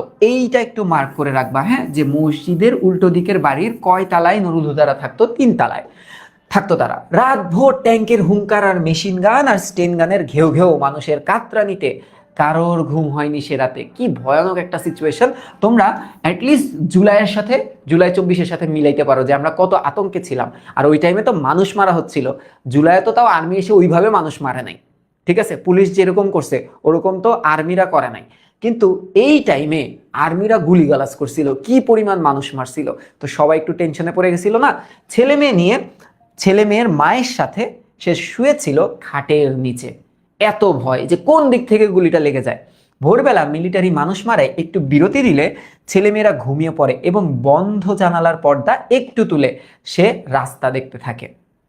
কৌতূহলী, কারণ সে অনেক কি ছিল, কৌতূহলী, যে একটু থামছে তো, কৌতূহল বশত যে দেখি বাইরের কি অবস্থা। রাস্তার উপরে মসজিদের ছাদে মুয়াজ্জিন সাহেব দাঁড়িয়ে আজান দিচ্ছিল। সাধারণত জুম্মার নামাজটা সে নিয়মিত পড়ে, তবে সেই দিন ভোরে তার আজান শুনতে অনেক ইচ্ছা করছিল। ওই যে তোমরা কি জানো যে একটা লাইন আছে, দেখবা লাইনটা কিরকম জানো, যে মানুষ বলে যে মধ্য সমুদ্রে, উত্তাল সাগরে কেউ থাকে না, নাস্তিক থাকে না। এই লাইনটা কি তুমি শুনছো? হ্যাঁ, উত্তাল সাগরে, উত্তাল সাগরে কেউ কি থাকে না? নাস্তিক থাকে না। নাস্তিক কথাটার অর্থ কি? যারা ধর্ম মানে না। হ্যাঁ, নাস্তিক থাকে না মানে তুমি মনে রাখো এই লাইনটা, যে বিপদে পড়লে সৃষ্টিকর্তাকে মানুষ ডাকে। হ্যাঁ, এই লাইনটার অন্তর্নিহিত অর্থটা হচ্ছে বিপদে বিপদে পড়লে, বিপদে পড়লে মানুষ সৃষ্টিকর্তাকে, সৃষ্টিকর্তাকে স্মরণ করে। হ্যাঁ, স্মরণ করে। এই জিনিসটা একটু মাথায় রেখে দাও, যে বিপদে পড়লে মানুষ সৃষ্টিকর্তাকে স্মরণ করবেই, সে মানুক আর না পাক। তো নুরুল হুদা জুম্মার নামাজ ছাড়া পড়তো না নামাজ, তো বিপদে পড়ছে না, তার মনে হচ্ছিল যে আজানটা একটু শুনি, একটু আমার হৃদয়টাকে ঠান্ডা করি। ঠিক আছে, এবার কি বলতেছে দেখো, মুয়াজ্জিনের আজান দেওয়াটা সম্পূর্ণ দেখবে বলে সে জানালার পাশে দাঁড়ালো। জানালার ধার থেকে সরে না। সারা এলাকায় ইলেকট্রিসিটি নষ্ট। মনে আছে আমাদের কি হয়েছিল বলতো? আমাদের ইন্টারনেট, হ্যাঁ, আমাদের ইন্টারনেট অফ করে দিছিল না বলো? হ্যাঁ, আর ওই টাইমে তো ইন্টারনেট ছিল না, ওই টাইমে ইলেকট্রিসিটি বন্ধ করে দিছিল। মসজিদের মাইক্রোফোন অকেজো। মুয়াজ্জিন সাহেব গমগমে গলায় মানে তীক্ষ্ণ গলায় যতটা পারে জোর দিয়ে বলে উঠলো, আল্লাহু আকবার। দ্বিতীয় আল্লাহর মহত্ব ঘোষণা করার সুযোগ তার আর মেলেনি। কথাটার অর্থ কি? তার আগেই তাকে গুলি করা হয়, তার আগেই, হ্যাঁ, তার আগেই তাকে কি করা হয়? গুলি করা হয়, গুলি করা হয়। এর আগেই সম্পূর্ণ অন্যরকম ধ্বনি করে লোকটা পড়ে যায় রাস্তার উপরে। অন্যরকম কেন বলতো? এখানে অন্যরকম কেন বলছে? কারণ তার পরবর্তী শব্দটা হওয়া ছিল আল্লাহু আকবার, দুইবার, তাই না? আচ্ছা, আল্লাহর মহত্ব ঘোষণা করলাম, কিন্তু লোকটা আল্লাহু আকবার বলে নাই। লোকটা কি বলছে? ধরো গুলি মারছে না, আল্লাহ বইলে বা আহ বইলে বা কোনো একটা সাউন্ড, কাতরানি সাউন্ড করে সে মারা গেল। সেদিন সকালে বৃষ্টি ছিল না, আজ বৃষ্টির সকালে কি মিলিটারি ওই রকম দৃশ্যের পুনর্ঘটনের পায়তারা করছে? কেন এই কথাটা বললো? কারণ দেখো, কারণ তাদের বাস তো থামাইছে। তাদের বাস থামাইছে, থামাইছে। হ্যাঁ, তার মানে এখানে কি হতে পারে? কোনো একটা অকারেন্স ঘটতে পারে। দেখো, কোনো নামাজের ওয়াক্ত এখন নাই, তবে আজান দেওয়া হবে কি করে? এরা বোধ হয় যে কোনো সময়কেই নামাজের ওয়াক্ত ঘোষণা করে নতুন হুকুম জারি করতে পারে। তার মানে কি? এই যে ক্ষমতা, তার মানে কি? ক্ষমতার অপব্যবহার, অপব্যবহার। যে পাকিস্তানিরা এত ক্ষমতাশীল ছিল ওই টাইমটাতে, যে তারা যদি বলতো এখন আজান দিতে হবে, তাহলে হয়তো বা এখনই একটা নতুন ওয়াক্ত শুরু হয়ে যেত, নাউজুবিল্লাহ। ঠিক আছে, এটা বুঝাইতে চাইছে শালি।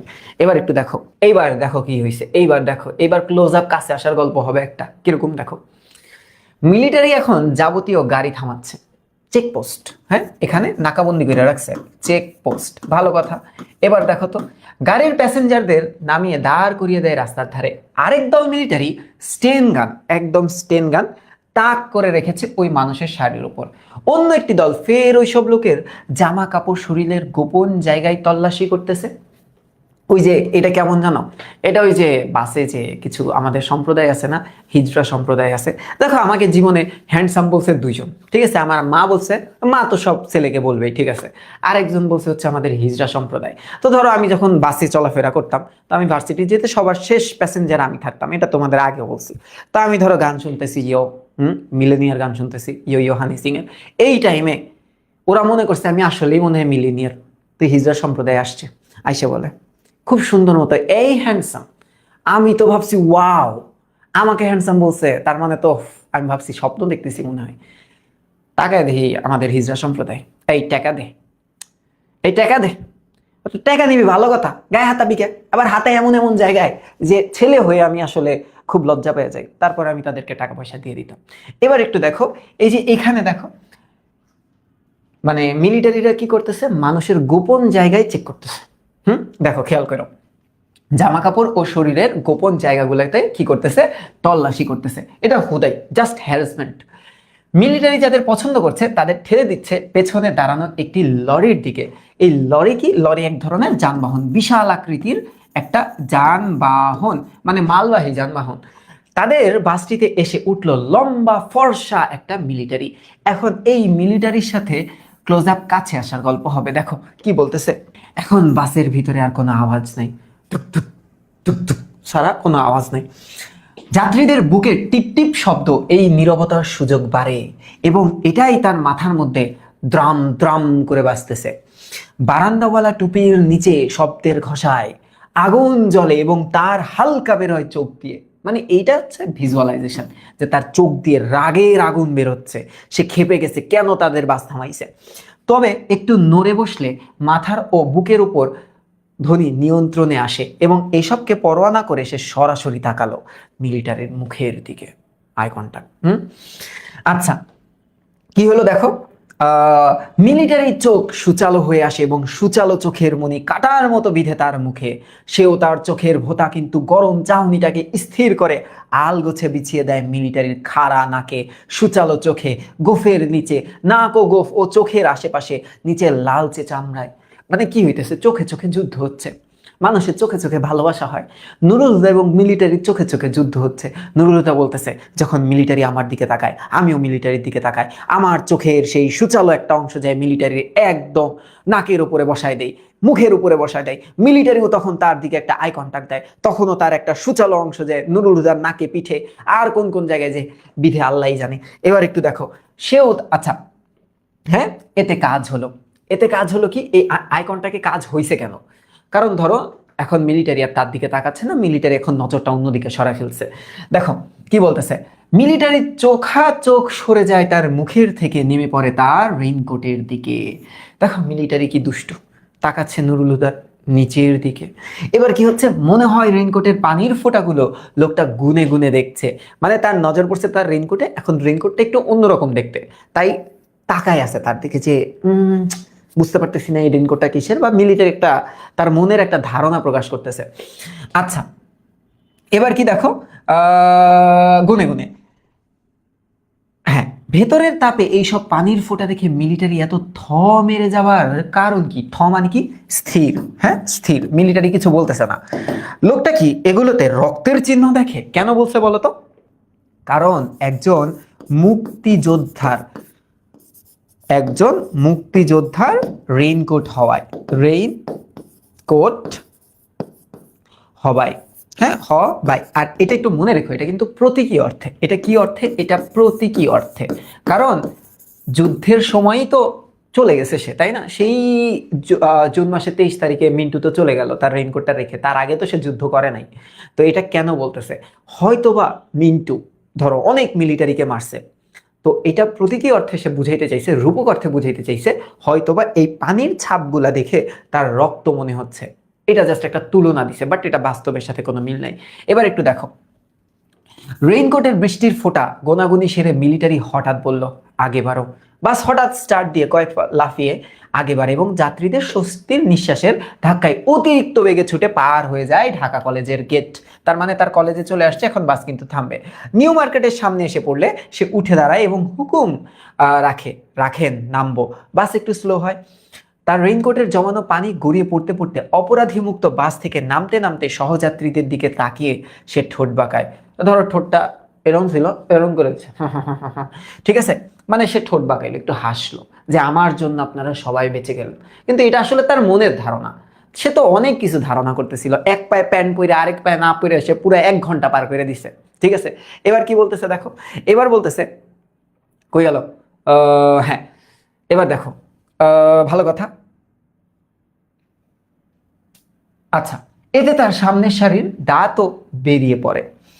যারা দেখেছে তারা হয়তো সেই ভঙ্গিটিকে ঠিক হাসি বলে শনাক্ত করতে পেরেছিল বলে তার ধারণা। তা এখন পর্যন্ত যা ঘটছে এই পুরা জিনিসটাই হচ্ছে তোমার ধারণা, বাস্তবতার সাথে কোনো মিল নেই, ঠিক আছে। এইবার দেখো মজার জিনিস, এইবার হচ্ছে তোমার হচ্ছে ইয়ের সামনে যাবে, ওই যে তাকে যে ডাকছে না তার সামনে যাবে। দেখো কি হইল, প্রিন্সিপালের কামরায় মানে কি, তার অফিস রুমে, হ্যাঁ, প্রিন্সিপালের সিংহাসন মার্কা চেয়ারে বসেছিল জাদ্রেল টাইপের এক মিলিটারি পান্ডা। এখন জাদ্রেল টাইপের মিলিটারি পান্ডা বলতে আসলে কি বুঝাইছে একটু দেখো, এটা একটু ফান করে বলছে। জাদ্রেল মানে কঠোর, জাদ্রেল মানে কি কঠোর, আর জাদ্রেল শব্দটা একটা ইংলিশ শব্দ, জাদ্রেল শব্দটা কিন্তু ইংরেজি শব্দ। হ্যাঁ, টাইপের এক মিলিটারি পান্ডা বলতে একটা মিলিটারি অফিসার, মিলিটারি অফিসার যে আসলে সবাইকে তলব করছে। তার ভারী কি মুখ থেকে অনুমান করা যায়? ভারী কি মানে কি? গম্ভীর। ভারী কি কথাটার অর্থ কি? গম্ভীর। মুখ থেকে অনুমান করা যায় পান্ডাটি কর্নেল হবে কিংবা মেজর জেনারেল হতে হবে, অথবা মেজর বা ব্রিগেডিয়ার হবে। সে বুঝতে পারতেছে না, বাট তার মতে এই পান্ডাটা আসলে অনেক বড় অফিসার, অনেক বড় বড় অফিসার, অফিসার। তোমরা একটু মনে রেখো, হ্যাঁ, যখন কি বলে তোমার আর্মিতে কেউ ঢোকে, যখন কমিশন প্রাপ্ত হয় তখন লেফটেন্যান্ট হয়, লেফটেন্যান্টের পরে হয় হচ্ছে ক্যাপ্টেন, ক্যাপ্টেনের পর হয় হচ্ছে মেজর, ঠিক আছে, মেজরের পর হয় হচ্ছে লেফটেন্যান্ট কর্নেল, লেফটেন্যান্ট কর্নেলের পর হয় হচ্ছে কর্নেল, কর্নেল, হ্যাঁ, কর্নেলের পর হয় ব্রিগেডিয়ার জেনারেল, ব্রিগেডিয়ার জেনারেল পর হয় মেজর জেনারেল, মেজর জেনারেলের পর হয় হচ্ছে লেফটেন্যান্ট জেনারেল। এই লেফটেন্যান্ট জেনারেল কিন্তু আমার জানা মতে বাংলাদেশে আছে মনে হয় 5 জন, হয়তো বা বেশি কম হতে পারে, এবং লাস্ট হয় হচ্ছে জেনারেল। এইগুলো হচ্ছে র্যাঙ্ক, ঠিক আছে, এগুলো হচ্ছে র্যাঙ্ক। তো তাকে দেখে আসলে বোঝা যাইতেছে না সে কোন র্যাঙ্কে, খুব বড় একজন অফিসার আসছে। দেখো তাকে দেখে প্রিন্সিপালের কালো মুখ বেগুনি হয়, তার মানে দেখো এখানে রং পাইলাম একটা কালো একটা বেগুনি। এই পুরা রচনায় তোমরা যদি একটু রঙের কথা চিন্তা করো, এই পুরা রচনায় তুমি রঙের কথা চিন্তা করলে 3টা কালার পাবা। এক হচ্ছে লাল রঙের স্টেট বাস, আরেকটা হচ্ছে কালো মুখ, কালো মুখ, আরেকটা হচ্ছে বেগুনি। হ্যাঁ, কালো মুখ কি হয়? বেগুনি হয়, মানে থাকে না, মানে টেনশনে আর কি। Doctor Afaz Ahmed MSc PhD ইপিএসিএস হওয়ার চেষ্টা করতে করতে বললেন, sir he is professor Huda. মানে সে খুব ভাব নিয়ে বলে, এই কথাটার অর্থ হচ্ছে খুব ভাব নিয়ে, খুব ভাব নিয়ে। কেন খুব ভাব নিছে? প্রিন্সিপাল তো পাকিস্তানের পক্ষে না, তো সে বুঝাইতে চাইছে নুরুল হুদাকে যে তার খুব ভাব প্রিন্সিপালের সাথে কিংবা মিলিটারির সাথে তার খুব খাতির, এই কারণে আসার সাথে সাথে বলছে sir he is our professor Huda. But সে কিন্তু প্রফেসর না, একটু ভুল করছে। সে প্রফেসর মানে কি? অধ্যাপক, অনেক বড় পদ। কিন্তু এই নুরুল হুদা তো প্রফেসর ছিল না, নুরুল হুদা তো ছিল লেকচারার। লেকচারার তো ছোট পদ, এটাকে বলা হয় প্রভাষক। লেকচারারকে কি বলা হয়? প্রভাষক। হ্যাঁ, আর প্রফেসরকে কি বলা হয়? অধ্যাপক। কি বলা হয়? অধ্যাপক। এটা একটু মনে রেখো তোমরা। দেখো, কিন্তু doctor Afaz Ahmed MSc PhD নিজের ভুল সংশোধন না করতে পেরে সে বলে, sorry sorry sorry, he is not a professor, a lecturer in chemistry. এখন মিলিটারি পান্ডা অর্থাৎ বড় যে অফিসার ছিল তার আবার মজা পছন্দ করে না, কোনো ভুলও পছন্দ করে না। তাই ডক্টর আফাজ আহমেদ যে এতক্ষণ ভাব নিতেছিল যে আমার সাথে হয়তোবা মিলিটারিদের খুব ভালো খাতির, সেই আফাজ আহমেদকে এখন ঝাড়ি দিবে। এই শাট আপ, মজা করতেছো তুমি আমার সাথে? একবার বলো লেকচারার, একবার বলো প্রফেসর, জাস্ট শাট আপ। এবার দেখো এই যে শাট আপ বলছে, এবার প্রিন্সিপাল থামে। প্রিন্সিপাল একটু ভয় পেয়েছে, আহেরে আমার অধীনে যারা চাকরি করে তার সামনে আমার বকা দিয়ে দিছে, এটা কেমন একটা কথা। এবার দেখো তাকে এবং আব্দুস সাত্তার মৃধাকে নিয়ে মিলিটারি জিপে তোলার আগে জাদ্রেল কর্নেল না ব্রিগেডিয়ার প্রিন্সিপালকে কড়া গলায় বলে। তার মানে দেখো নুরুল হুদা এবং আব্দুস সাত্তার মৃধা এই দুইজনকে আয়না ঘরে নিয়ে যাবে। চিন্তা করো তখনকার আয়না ঘর। হ্যাঁ, কাকে কাকে? এই যে তাকে, তাকে বলতে নুরুল, মিস্টার নুরুল হুদা। হ্যাঁ, আরেকটাকে, আরেকটা হচ্ছে আব্দুস সাত্তার মৃধা।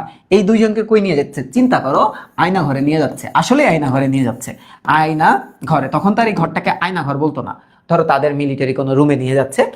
তোলার আগে জাদ্রেল কর্নেল বা ব্রিগেডিয়ার প্রিন্সিপালকে কড়া ভাষায় বলে, সেনাবাহিনীকে নিয়ে মজা বা শায়েরি করো তোমরা, এটা খুব বড় অপরাধ, কোনো ভুল করা যাবে না।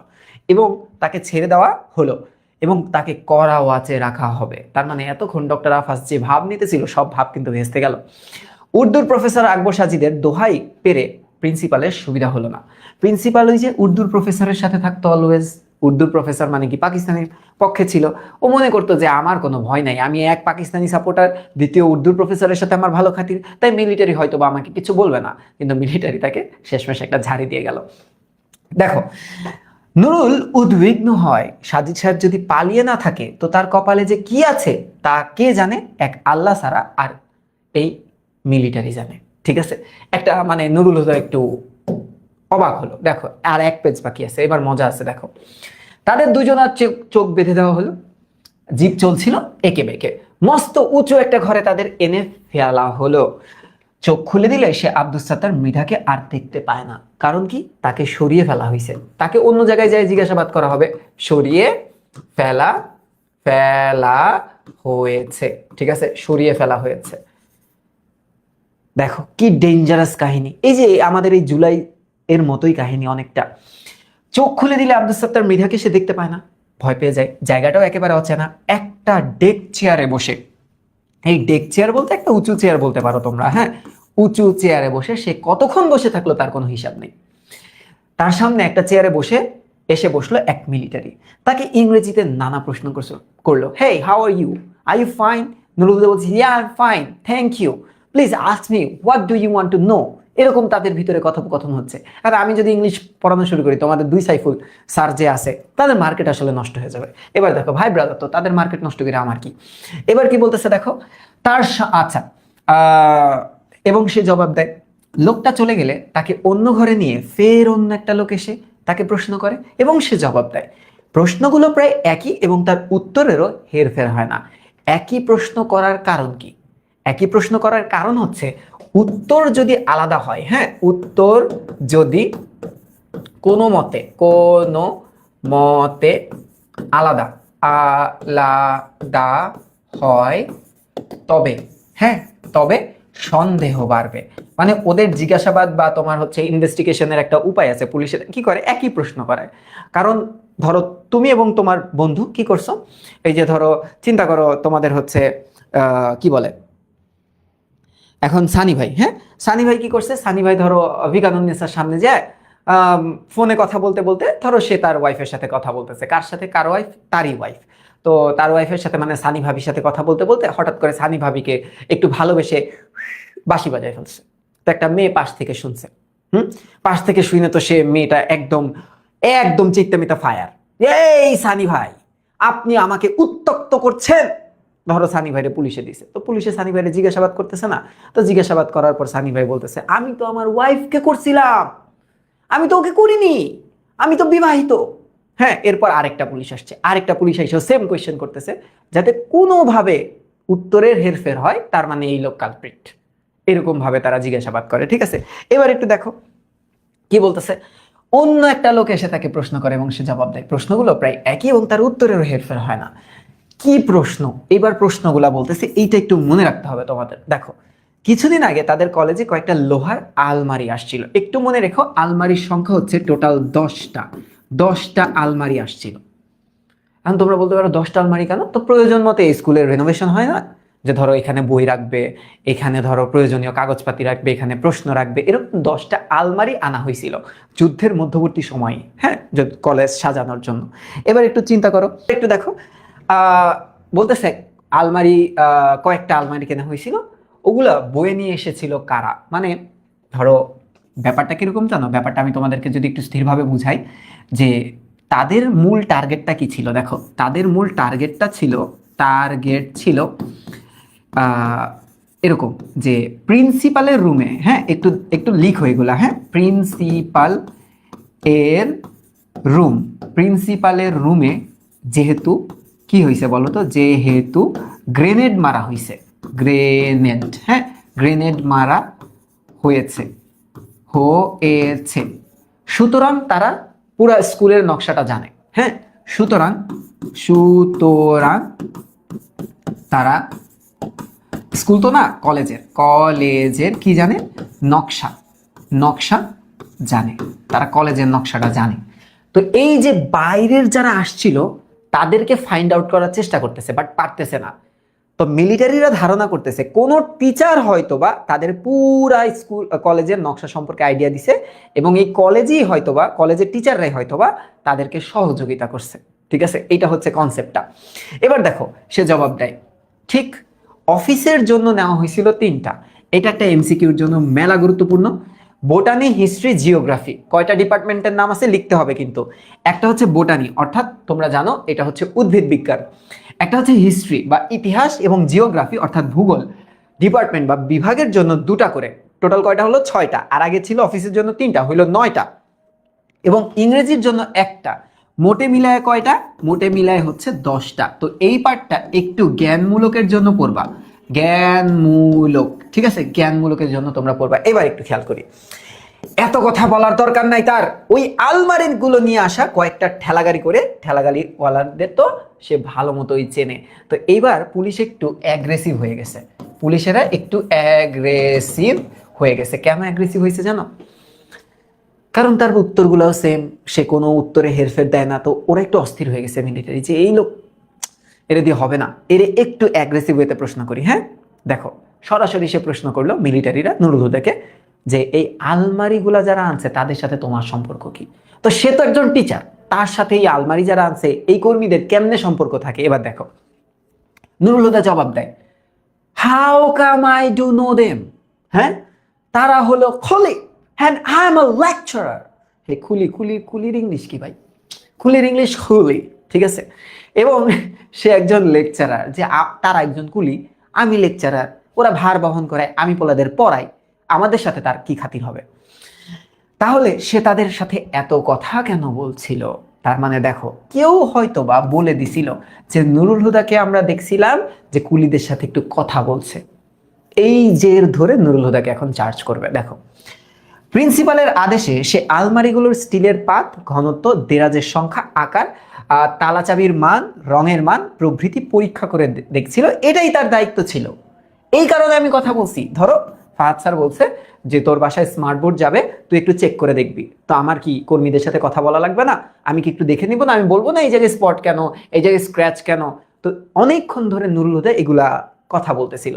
তো হয়তোবা কলেজেরই কেউ বলে দিছে মিলিটারিদেরকে যে নুরুল হুদা তো অনেকক্ষণ ধরে ওই কুলির সাথে কথা বলতেছিল, তার মানে নুরুল হুদা মনে হয় পথ দেখাই দিছে কিভাবে বোম টোম মারবে। এবার মিলিটারি চার্জ করছে। দেখো, মিলিটারি শান্ত গলায় তথ্য সরবরাহ করার ভঙ্গিতে বলে, মিসক্রিয়েন্টরা কলেজে ঢুকেছিল কুলির বেশে, এটা তার চেয়ে আর ভালো কে জানে। তারা আজ ধরা পড়ে নুরুল হুদার নাম বলছে, তাদের সঙ্গে তার যোগাযোগ ছিল নিয়মিত, সে গ্যাংয়েরই একজন সক্রিয় সদস্য। মানে এটা কেন বলতেছে জানো? এটা বলতেছে নুরুল হুদার মেন্টাল স্টেট দেখার জন্য। এটা আমি আমার মতো করে বুঝাচ্ছি, হ্যাঁ, তার মেন্টাল স্টেট দেখার জন্য,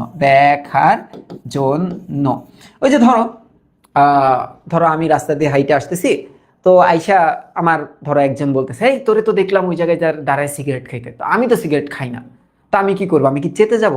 তো চেতে গেলে মানুষ কি মনে করবে? যে হ্যাঁ, আমি মনে হয় কিছু লুকানোর চেষ্টা করতেছি, এই কারণে চেতে যাইতেছি। তো আমি কি করবো? আমি নর্মালি ইগনোর করবো বিষয়টাকে, যে না ওইটা তো আমি করিনি, তুমি হয়তো বা ভুল দেখছো। তো মিলিটারি বারবার প্রেশার দিতেছে যে না, ওরা ধরা খাইছে, ওরা ধরা খায় তোমার নাম নিছে। বুঝা গেছে কাহিনীটা? মানে মজা করার চেষ্টা করতেছে, ওকে মেন্টাল টর্চার করতেছে, যাতে নুরুল হুদা একটু ওলট পালট উত্তর দেয়। এবার কি বলতেছে দেখো, আমার নাম, সত্যি আমার নাম বলছে, আমার নাম বলছে। নুরুল হুদার হঠাৎ চিৎকারে মিলিটারি বিরক্ত হয় না, বরং উৎসাহ পায়। মানে কি, মজা পায়। তোমরা জানো যে জুলাই মাসে যখন ফাহাদ স্যারদেরকে ধরছিল, তখন আমাদের উপরে কি মামলা দিছিল? আমাদের উপরে মামলা দিছিল, আমরা বলে এই মিরপুরের সমন্বয়ক এবং এই যে মিরপুরের যে মেট্রো রেলটা আছে, এই মেট্রো রেল ভাঙার জন্য আমরা স্টুডেন্টকে বলছিলাম যে ভেঙে ফেলো তোমরা। এইভাবে আমাদেরকে প্রেশার দিছিল যে বল তোরা কি। তারপর ধরো রিপন স্যারকে বারবার বলতেছিল, এই তুই তো হচ্ছে জেএমবি সদস্য, তুই তো জামাতের সদস্য, এরকম বলে কিন্তু আমাদেরকে প্রেশারাইজ করতেছিল। আর আমরা তখন কি জবাব দিব? না স্যার, আমরা তো এরকম না। হ্যাঁ, বা আমরা ধরো রেগে, যেমন মনির স্যার একটু রেগে গেছিল, তখন মনির স্যারের উপর কিন্তু আবার হামলা করে। বা তারপর হচ্ছে তোমরা জানো যে লাইভে ওই দিন কি বলছিল স্যারেরা, যে তোমার কি বলে কি জানি একটা বলছিল আর কি, তার দাড়ি দেখে, মানে রিপন স্যারের দাড়ি দেখে, তোমরা জানো রিপন স্যারের মাথায় টুপি থাকে এবং দাড়ি থাকে, তো ওই যে জামাত শিবির হেফাজতে ইসলামী বলে, নিষিদ্ধ সংগঠন বলে খুব প্রেশার দিচ্ছিল। তো এরকম একটা সিনারিও। হ্যাঁ দেখো, সময় পাল্টায় কিন্তু তাদের চারিত্রিক বৈশিষ্ট্য আসলে পাল্টায় না। এবার একটু দেখো কি হলে, আমরা শেষের দিকে একদম, নুরুল হুদা অবাক হয়ে তাকিয়ে থাকে।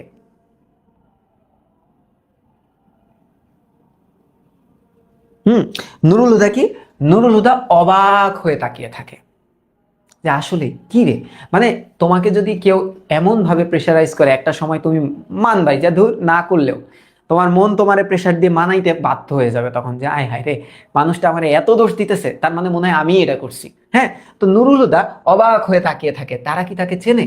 কেমিস্ট্রি ডিপার্টমেন্টে আলমারি সাজিয়ে রাখার সময় এক কুলি দাঁড়িয়ে তার গা ঘেঁষে দাঁড়িয়েছিল। মানে সে একটু ফ্ল্যাশব্যাকে যাওয়ার চেষ্টা করতেছে, যে কি হয়েছিল সে নিজেই মনে মনে বিড়বিড় করতেছে। তখন ঘোরতর বর্ষাকাল, চরম বর্ষা। তো চিন্তা করো, তখন হয়তোবা জুন জুলাইয়ের মাস, মানে এই টাইমে আর কি। এবার বৃষ্টি হয়েছে খুব। রাত দিন এই বৃষ্টি নিয়ে সে কি যেন বলছিল। কে এই সেটা? কি এই কুলি, একটা কুলি তার পাশে এসে কি যেন বলতেছিল। তাতে কুলিটা বিড়বিড় করে বলে ওঠে, বর্ষাকাল এই তো জুত। জুত মানে কি? আরাম। বর্ষাকালেই তো আরাম। এই লাইনটা মার্ক করে রাখো, এই লাইনটা আসবে তোমাদের কলেজে, যদি এটা সিলেবাসে থাকে এটা আসবে খতে। এগুলা ব্যাখ্যা করব হচ্ছে সলভ ক্লাসে, মানে তোমাদের পরীক্ষা নেওয়ার পর ব্যাখ্যা করবো এগুলা। এবার একটু দেখো, কথাটা দুবার বলেছিল, এর মানে কি? স্টাফরুমের কে একজন একদিন না দুদিন ফিস ফিস করে বলেছিল, বাংলার বর্ষাকাল তো শালারা জানে না পাকিস্তানিরা। এই কথাটা বলার কারণ কি জানো? কারণ পাকিস্তানিরা এই বাংলা অঞ্চলের বর্ষাকাল সম্পর্কে আইডিয়া রাখে না। বর্ষাকালে তো যুদ্ধ করা সম্ভব না, বর্ষাকালে তো যুদ্ধ সম্ভব না, ঠিক আছে, সম্ভব না। আর বাংলার বর্ষা তো অনেক দিন ধরে হয়, মানে ওই টাইমে বন্যাও হয়। হ্যাঁ, ওই টাইমে বন্যাও হয়। তো আমাদের বর্ষাকাল আসার পরে যুদ্ধটা থেমে গেছিল, কারণ পাকিস্তানিরা পারতেছিল না। ওই টাইমে কি বোমা বারুদ মারা যায় বলো? এবার কি বলতেছে, রাশিয়ার ছিল জেনারেল উইন্টার আর আমাদের জেনারেল মনসুন। মনসুন কথাটার অর্থ হচ্ছে বর্ষাকাল, বর্ষাকাল। হ্যাঁ, বর্ষাকাল।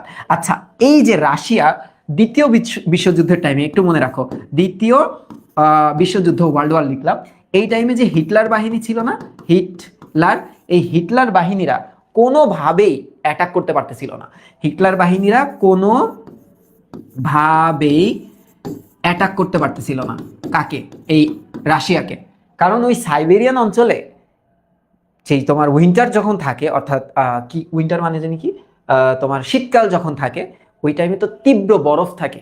তো রাশিয়া কিন্তু তোমার ভৌগোলিকভাবে অনেক সুবিধা পাইছিল, বাংলাদেশও ভৌগোলিকভাবে সুবিধা পাইছে বৃষ্টির কারণে। তো এই কথাই বলতেছে যে বৃষ্টি বাদলে প্রতিকূল পরিবেশ সৃষ্টি হয়।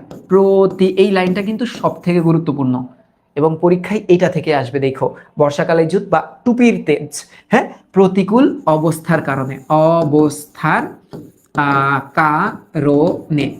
ওই ছদ্মবেশী ছেলেটা কি এ কথাই বুঝিয়েছিল? তার উপর তাদের এত আস্থা। উৎসাহে নুরুল হুদা এদিক ওদিক তাকায়।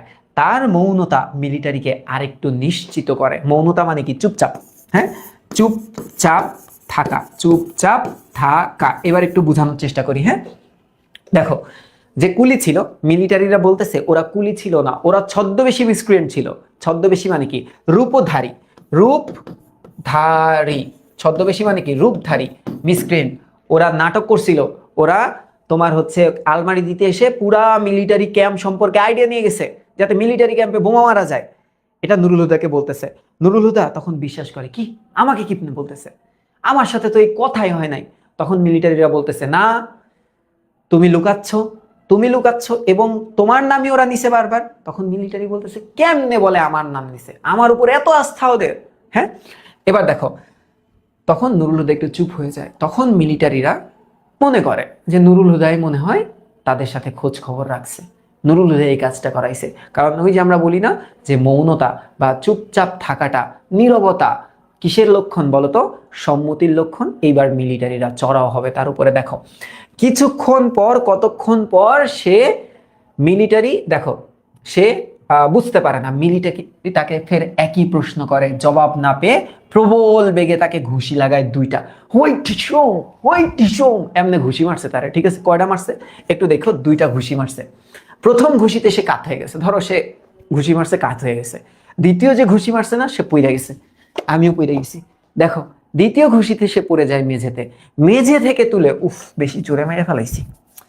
দ্বিতীয় মেঝে থেকে তুলে তাকে মিলিটারি ফের জিজ্ঞাসা করে, আবার, তুই ওঠ, আবার বল ওরা কে? হ্যাঁ, ওদের আস্তানা কোথায়, ওরা কোথায় পালাইছে, এটা তুই ভালো মতোই জানিস। সে জবাব দেয়, সে তো এখন মাইর খাইছে আসলে, সে মানে তার মাথা একদম আওলাই গেছে। সে বলে, হ্যাঁ আমি জানি, হ্যাঁ আমি জানি, মানে এত মাইর খাইছে সে। দেখো, ওই ঠিকানাটা বলে দিলেই তাকে সসম্মানে ছেড়ে দেওয়া হবে, এই নিশ্চয়তা দিয়ে তাকে পাউরুটি ও দুধ খাওয়ানো হয়। দেখ, দুধ খাওয়াইস, এত মারার পর পাউরুটি আর দুধ খাওয়াইস, কেমন দুষ্টুর দুষ্টু। তার মানে এখানে দুইটা খাদ্যদ্রব্য আছে, একটু মনে রেখো, একটা হচ্ছে পাউরুটি আর একটা হচ্ছে দুধ। এটা কেমন হয়েছিল জানো? এটা আমি মিলাইতে পারবো। সানি ভাইকে পুলিশ জিজ্ঞেস করছিল, মানে মূল যেই তিনজনকে ধরতে আসছিল তার ভিতরে ফাহাদ স্যার, সানি ভাই আর আমি ছিলাম। তো লাকিলি আমি তো বেঁচে গেছিলাম। তো 5 মিনিটের জন্য বেঁচে গেছিলাম, কারণ 5 মিনিট পরে আমি অফিসে গেছিলাম জানতে পারার পর। তো সানি ভাইকে বলছিল যে সাকিবকে ওরা ডাক, ওরা ডাক করে ফোন দে, ফোন দিয়ে বল যে ও যদি আসে তাহলে তোদের ছেড়ে দিব। ঠিক আছে, বাট এরকম কিন্তু হইতো না। আমারে যদি পাইতো উনাদের ছাড়তো না, আমারে সুইদা আবার অত্যাচার হইতো। ঠিক আছে, তো সানি ভাই অনেক মায়ের খাইছে, কিন্তু বলে আমি সাকিবের চিনি না। তো বলে তুই ফোন দে ওরে। সানি ভাই বলে আমার ফোনে অনেকগুলা সাকিবের নাম্বার আছে, আমি কোন সাকিবরে ফোন দিব, আমি চিনি না। ঠিক আছে, এবার একটু দেখো, তাকে ভাবতে সময় দিয়ে মিলিটারি চলে যায়। কিছুক্ষণ পর, কতক্ষণ পর সে জানে না, মিলিটারি ফিরে এসে ফের বলে মিসক্রিয়েন্টদের ঠিকানা তার জানা আছে। মানে আবার এসে নুরুল হুদাকে চার্জ করে যে এই তুই জানোস, তুই ঠিকানাটা ক। সে ফের জবাব দেয়, এবার নুরুল হুদা বলতেছে হ্যাঁ আমি জানি। নুরুল হুদা এবার মজা নেওয়া শুরু করছে, কারণ নুরুল হুদা বুঝে গেছে যে তারা তো ছাড়বে না। তো নুরুল হুদা কি করতেছে, বলতেছে হ্যাঁ আমি জানি। কিন্তু পরের প্রশ্নের জবাব না পেয়ে মিলিটারি তাকে কি করে দেখো, মিলিটারি তাকে নিয়ে যায়, কি ব্যাপার, আরে হ্যাঁ, মিলিটারি তাকে নিয়ে যায় অন্য একটা ঘরে। তার বেটে খাটো শরীরটাকে ঝুলিয়ে দেওয়া হয় ছাদে লাগানো একটা আংটার সাথে। বুঝতে পারছো, ধরো ফ্যানের আংটার সাথে আমার কোমর দ্বারা দইরা নিয়ে একেবারে টাঙ্গাই দিছে। তাহলে আমার মাথা নিচে, আমার পা উপরে এবং আমার পশ্চাৎ একদম মিলিটারির মুখের সামনে, যে সে ঘুষাঘুষি করতে পারবে। এবার একটু দেখো এবার কি হয়েছে দেখো।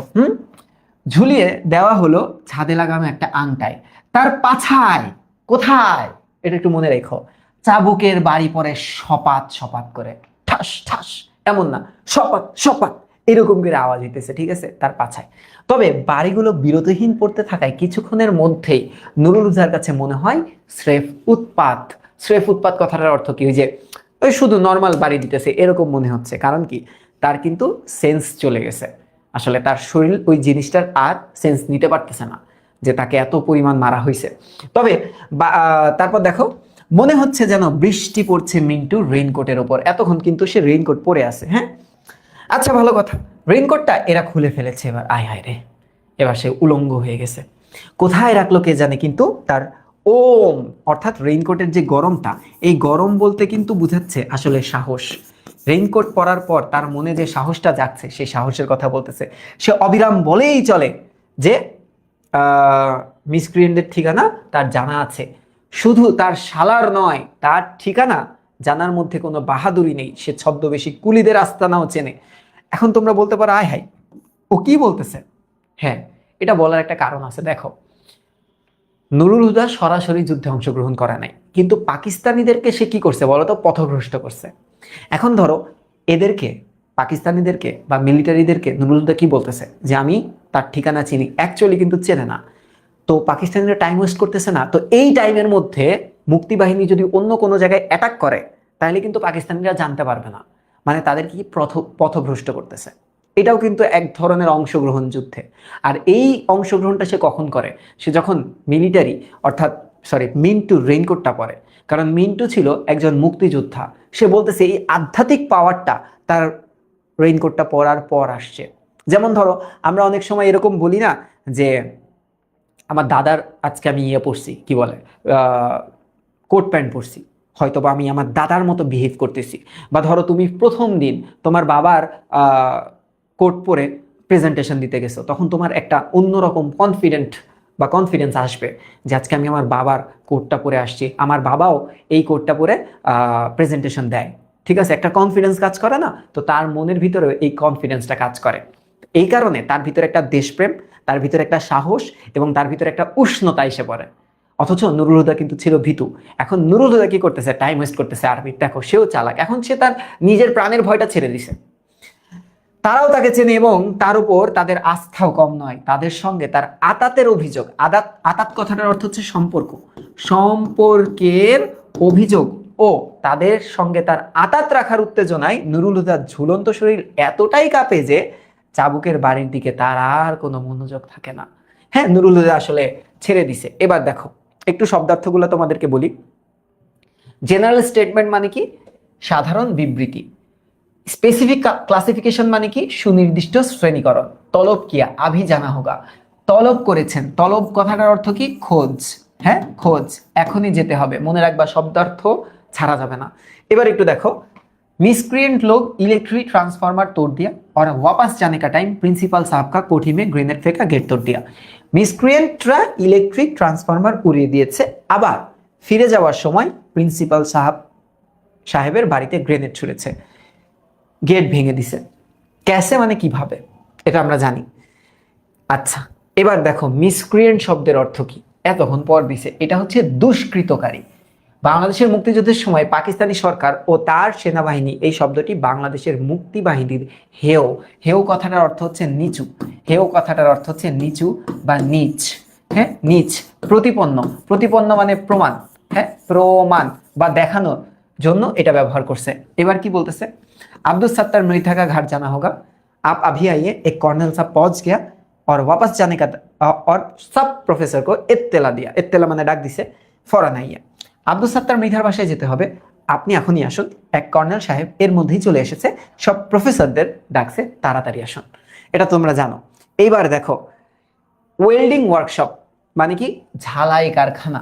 ওয়েল্ডিং মানে কি? ঝালাই, যে ঝালাইয়ের কাজ করে না, দেখবা দুইটা স্টিলের জিনিস যে জোড়া লাগানোর টাইমে একটা গানের মতো জিনিস থাকে যেখান থেকে কারেন্ট বের হয় এবং ওইটা দিয়ে তোমার দুইটাকে জোড়া লাগায়, এটা হচ্ছে ওয়েল্ডিং বা ঝালাই। সাবভার্সিভ অ্যাক্টিভিটিস মানে কি?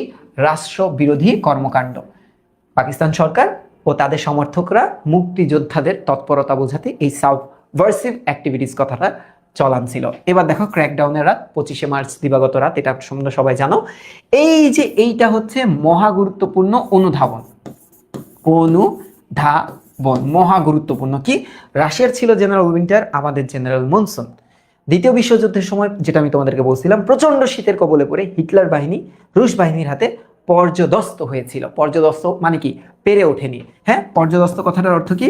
পেরে উঠতে, উঠতে পারেনি, পারেনি। বাংলাদেশের প্রবল বর্ষায় তেমনই বিপজ্জনক পরিস্থিতিতে পড়েছিল হানাদার বাহিনী, এখানে সেই বিষয়টি তুলে ধরা হয়েছে।